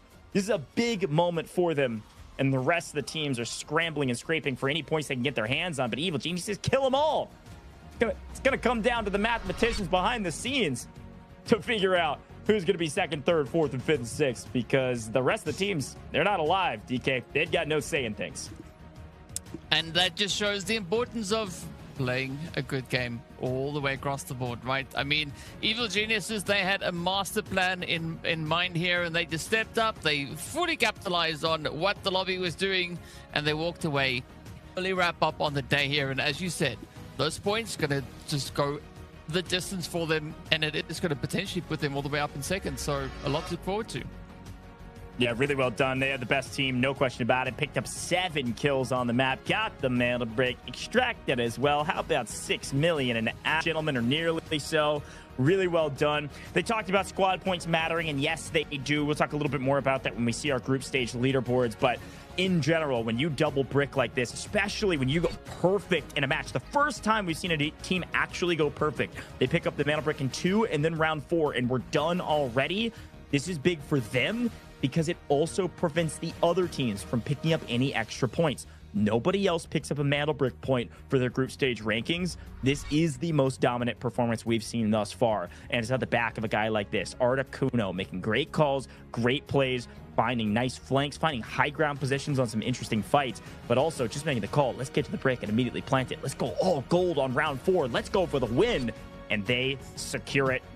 Most damage, most kills, and a lot more between Evil Geniuses. Loco there as well. Socio Legend did what he could, finding some nice flanks, but the problem with their flanks and the third-party fights they were taking, DK Leviathan was wiping teams outside of the brick, because that's who they're running into first. Yeah, I mean, a good return on investment coming through from the teams that heavily played and relied on the gold here. But as we know, at the end of the day, it can only go so far. And yeah, I think Leviathan, they played a phenomenal position coming in and applying quite a bit of that pressure, as we saw early on. But at the end of the day, it is going to be who is sitting right here, right? Our top asset owners on this one and walking away with a decent chunk of changes that amounts up to just over 5 million, I would say, based on the numbers, without trying to do all too much math just yet. But hey, overall, Articuno is going to be the MVP of this particular round, picking up those 5 kills and, of course, 1.8 in assets, as well as almost hitting 800 damage to back that up. Yeah, really well done from Articuno. I thought he did a great job in team fights, but again, this map was just free for them. Once they got the brick, there's something about playing with confidence that changes everything. They don't really care if they die. I mean, they want the extra cash. It's $50 per kill, so might as well go get it. He picked up $250 in that round alone with his 5 kills, so a big shout out to Articuno. But sometimes just playing with confidence and playing like there's nothing to lose, because for them there wasn't, allowed them just full swing on a couple teams like FaZe after they got the brick. They picked up so many more kills on the map to really add insult to injury for their win. So a big shout out to Evil Geniuses. They dominate today. Most dominant performance yet. Back of a guy like Articuno, Muamuo, and of course, Loco. So a great job. Now, folks, before we head to hopefully an interview here shortly, and before we wrap up, it is time for our final giveaway. This is your chance to win 3,000 Delta tickets, folks. Get your Delta tickets right now. All you have to do if you're watching on Twitch, YouTube, TikTok, or Facebook is enter !giveaway in the chat. If you're watching on X, just repost the live stream. Now, we'll announce the winners in chat on Twitch, YouTube, TikTok, and Facebook. And if you're watching on X, we'll announce the winner in the comments under the live stream. Good luck out there. Type in !giveaway to enter into our giveaway, and you'll see the winners pulled in chat, okay? Big chance to win 3,000 Delta tickets wherever you are watching all over the place here with Delta Force. It's been a ton of fun to watch some fantastic action and the fastest match we've seen in group stages yet, DK. I'm pumped to hear what Evil Geniuses have to say in just a moment. Yeah, I'm just curious to see which one of the Evil Geniuses we are going to be, hearing from soon. I mean, in perfect troll fashion, we'd love to speak to the one that doesn't want to speak to us, right? That's just kind of, that's the way it goes. Like, oh, you don't want to speak? No, well, we'll ask you all the difficult questions, right? But I think overall, Evil Geniuses, they were presented with a great opportunity, right? I mean, was this handed to them? No, because they still played a very strategic position, right? They kind of still got themselves into the places where they needed to be to try and drive that one home. And, it happened to be the quickest match that we've had so far, but I think this is definitely a big learning opportunity for the rest of the teams is focus. You need to focus. Those little things that you can pick up, they're worth quite a lot. Yeah, definitely. Well, a dominant performance from Evil Geniuses means we got to talk to the man, the myth, the legend, Loco, joining us here in the booth for a quick interview. And I know he didn't want to be here, but we got to bring him in because this guy is deadly on the map. Loco, first of all, congratulations, my friend. Sorry we had to force you in here, but I got a couple questions for you because how the heck does it feel to go perfect, man? A 4-round win, a free brick. What was going through you guys' heads as you finished up round 4 and we're like, oh, I guess we won? I'm gonna be honest, we really weren't expecting it to be that easy. No one contested the brick. We just got insanely lucky. I mean, that was just very lucky. Yeah, a quick follow-up for you, Loco. I think this is the question that a lot of folks want to hear asked, so I've got to ask it now. Yesterday, we saw Spacestation Gaming go perfect and win, and we asked Killzall. DK had a great question. We asked him, who does he actually fear on the map? And he said you. He said, Loco, that guy's crazy. What do you think? Is there a rivalry there? Do you just have that gunny? Do you have his number? What said that, and do you have a response? I didn't know that he said that at all. I mean, me and Killzall have always just had a little bit of fun and trash talk and stuff, but I had no idea he said that. I mean, I think if there's one team that's better than us, it's SSG in my opinion. They're the only team that's on par. Fair enough. Well, it does seem like you guys are definitely bringing in the heat and trying to make the competition quite challenging for them. And yeah, realistically looking at where you are, it does look to be pretty close. But what would you say is your overall approach when you come into the day, like today, for instance, right? Stepping into the match, is your focus on trying to get the mantle bricks as quickly as possible, or are you trying to play a little bit more of a strategic approach? I think as a team, we always try to contest the mantle brick no matter what. I think that we changed our playstyle coming into this, and it worked out for us. We try to play a little bit slower in game 1. And it worked out for us. We do try to fight for bricks always, though. Yeah, I mean, we can tell. You got to the brick first, you started the decode, and then nobody contested you. Now, what you probably didn't see is there was a bunch of fights happening off brick, and so everybody got into a quagmire before they got to you. But, Loco, talk to me about your roster, man. This is a really fun roster for me. I've been casting over a lot of you guys for a while, and it kind of came together as we prepare for the Delta Force Rise series. And then you looked around at each other and were like, wait, we're really freaking good. How did the team link up? How do you guys know each other? What was the final roster decisions? Regarding the roster, me and Articuno were with a different teammate for a long time, but he didn't end up being able to play. So we were really a last-minute roster coming to Mumu, in recent tournament settings. I think that we all, but regarding that, me and Articuno have been friends for a long time, and Articuno's been friends with Mumu, so it kind of just all clicked together pretty well. Oh, interesting to hear that things are going quite well. So, for my final question to you, the question is going to be, right, if you could come in with any specific loadout, locked into one thing, and let's say everybody had to play with that at least round, right? What loadout would you say weapon-wise? I've been really enjoying the QJB. I think that gun's really fun, and I think that's what I'd go for. I love it. Loco, congratulations again, man. Thanks for joining us in the booth. I want to give you the floor, though. You've got a fantastic organization that you're being backed by that has a long history in esports, Evil Geniuses. The floor is yours. What do you want to say to your org, your fans, your haters? What do you got?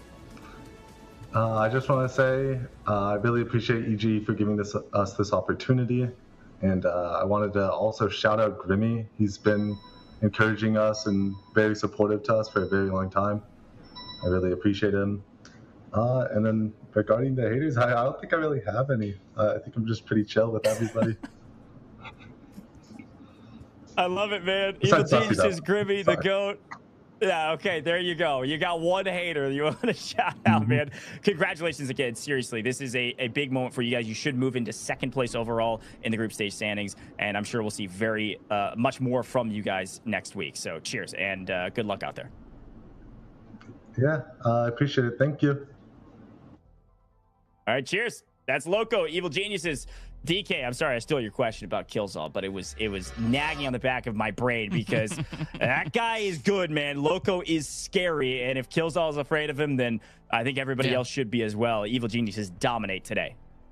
Yeah, I mean, it tells you a lot about what they bring to the table here. And of course, it is going to be 30 squad points able to secure. And I mean, this is a very, very decent performance from them, right? I mean, it's, as you said, right? Perfect. Not much that we can really say that would change anything from what we've seen happen so far. But looking at the other teams, right, I also want to give just a bit of a shout out to the teams that have tried to apply the pressure here today, right? They really tried to bring everything that they could find, but of course it was difficult to go up against Articuno and the rest of the team, as Articuno is going to be our match MVP again. No surprise on that.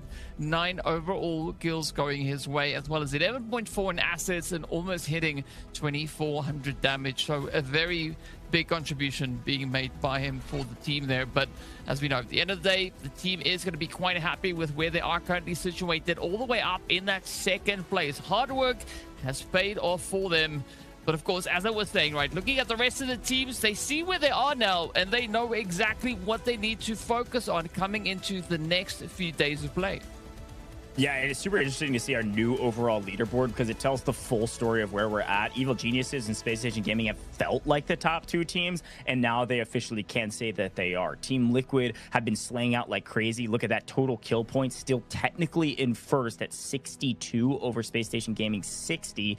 Otherwise, WKF after their win still pick up a couple points today, which is nice. Team Nadeshot still well within contention, and LEVIATAN actually fall after what I thought was a pretty good performance today. But when a team goes double brick and everybody else goes to points and you get wiped, it's a little tough to earn some extra points. So they only pick up a couple. They find their way to 13 overall, which puts them in 6th. FX don't move at all, even though they had a brutal day today. They still find themselves in 7th. Everybody else fairly close by. MW is the big story as well, as they are still down there in 3rd, in 10th with 3 points. Not really finding much on the map right now. They really need to turn things around in the second half of our group stages. Yeah, I would realistically say that the best possible position for or approach for teams to take sitting on that right hand side, especially to the lower side, is play a WKF play like they did in the previous day, right? Bring that in. If you can perform like WKF performed earlier in this weekend, that is exactly the kind of pacing you need to bring through to get yourself out of that danger zone and further up the board, right? Do what these players do over here, right? Killzall, Mendo, both sitting on 30 kills. Still, no change on that end, but we do see Loco creeping up right there alongside them. And of course, Crab, who we spoke to last week. Yeah, that's exactly right. I mean, these top 3, again, the deeper we get into our group stages, the stats will become more and more what I would call obvious, right? This is matching what we're seeing in game. You're able to see these 3 players pop off in a giant way in comparison to other players with how many kills they're able to find. So to see these 3 players having the top kills and top damage is no surprise to me and should be no surprise to any of our viewers as well. These are our top individual fraggers, and now they have the top individual damage numbers as well, with Killzall in a pretty significant lead. This is where things get a little crazy. This shows the dominance of Spacestation Gaming and how much loot value Killzone and Spacestation Gaming have been able to find because they extract more often than the other teams, and they also just get more kills than other teams, which yields more assets. But to be almost nearly double what Mindo has in second is unbelievable. So I'll keep singing the praises there, as this leaderboard is still astonishing to look at. But Mindo finds himself in second. Crab moves his way up to third, and we actually don't even see Loco on this leaderboard unless I'm blind. It's actually from that roster, it looked like maybe it was Articuno down there a little bit lower, but still fun stuff there in our individual leaderboards. DK, we got to talk schedule though. Week 3, week 4 are next. We are halfway through our group stages, and we'll be back Friday, Saturday, Sunday next weekend for Group C, D to kick things off on Friday. Yep, it's going to be hot. It's going to be heated. We're going to be having Leviathan, MV, and Fluxo stepping up against BTH, Team Nadeshot, and Team Liquid. So definitely going to be a match to watch. Be sure that you've subscribed and followed everywhere you need to. Be sure that you are on the social medias to stay up to date with everything that's going to be happening and all the insanity these teams are going to be bringing in as we start with the second half of the week of the group stage. Second half of the group stages, folks. If you find yourselves on the right side of the leaderboard, like DK said, it's time to flip the script. Get in the scrims, get in the lab, start practicing, because practice makes perfect, and you got to catch some of the top teams if you want a chance to even play in week 5. The bottom 2 teams don't even make it to that 5th week. DK already shouted it out. Make sure you're dropping a follow on all major socials to stay up to date on all things Delta Force Rise series, and of course, go get your hands on the game. It's free to play. Download it now. Play Season Meltdown. It's a ton of fun. There's a ton going on. But DK, any final thoughts for the broadcast before we close this thing out nice and early? I want to be able to sit here with marshmallows, right? Because of all the heat that we have coming off of these plays, right? That's what I want to do. I want the teams to bring it. I'll be bringing the marshmallows, no doubt about that. So, yeah, I hope I don't have to sit here and eat cold marshmallows next week. Fair enough. We need some heat, says DK. And folks, same time, same place next week. America's in the evening if you're over here in the Central Time Zone, and EMEA in the morning. Friday, Saturday, Sunday for the next 2 weeks is group stages. That final 5th week, 3 weeks from now, is going to be the finals of the Delta Force Rise series. You're not going to want to miss it. But for now, one more quick reminder is that we couldn't do it without you, the viewer. So thanks for tuning in, and I'll see you next week.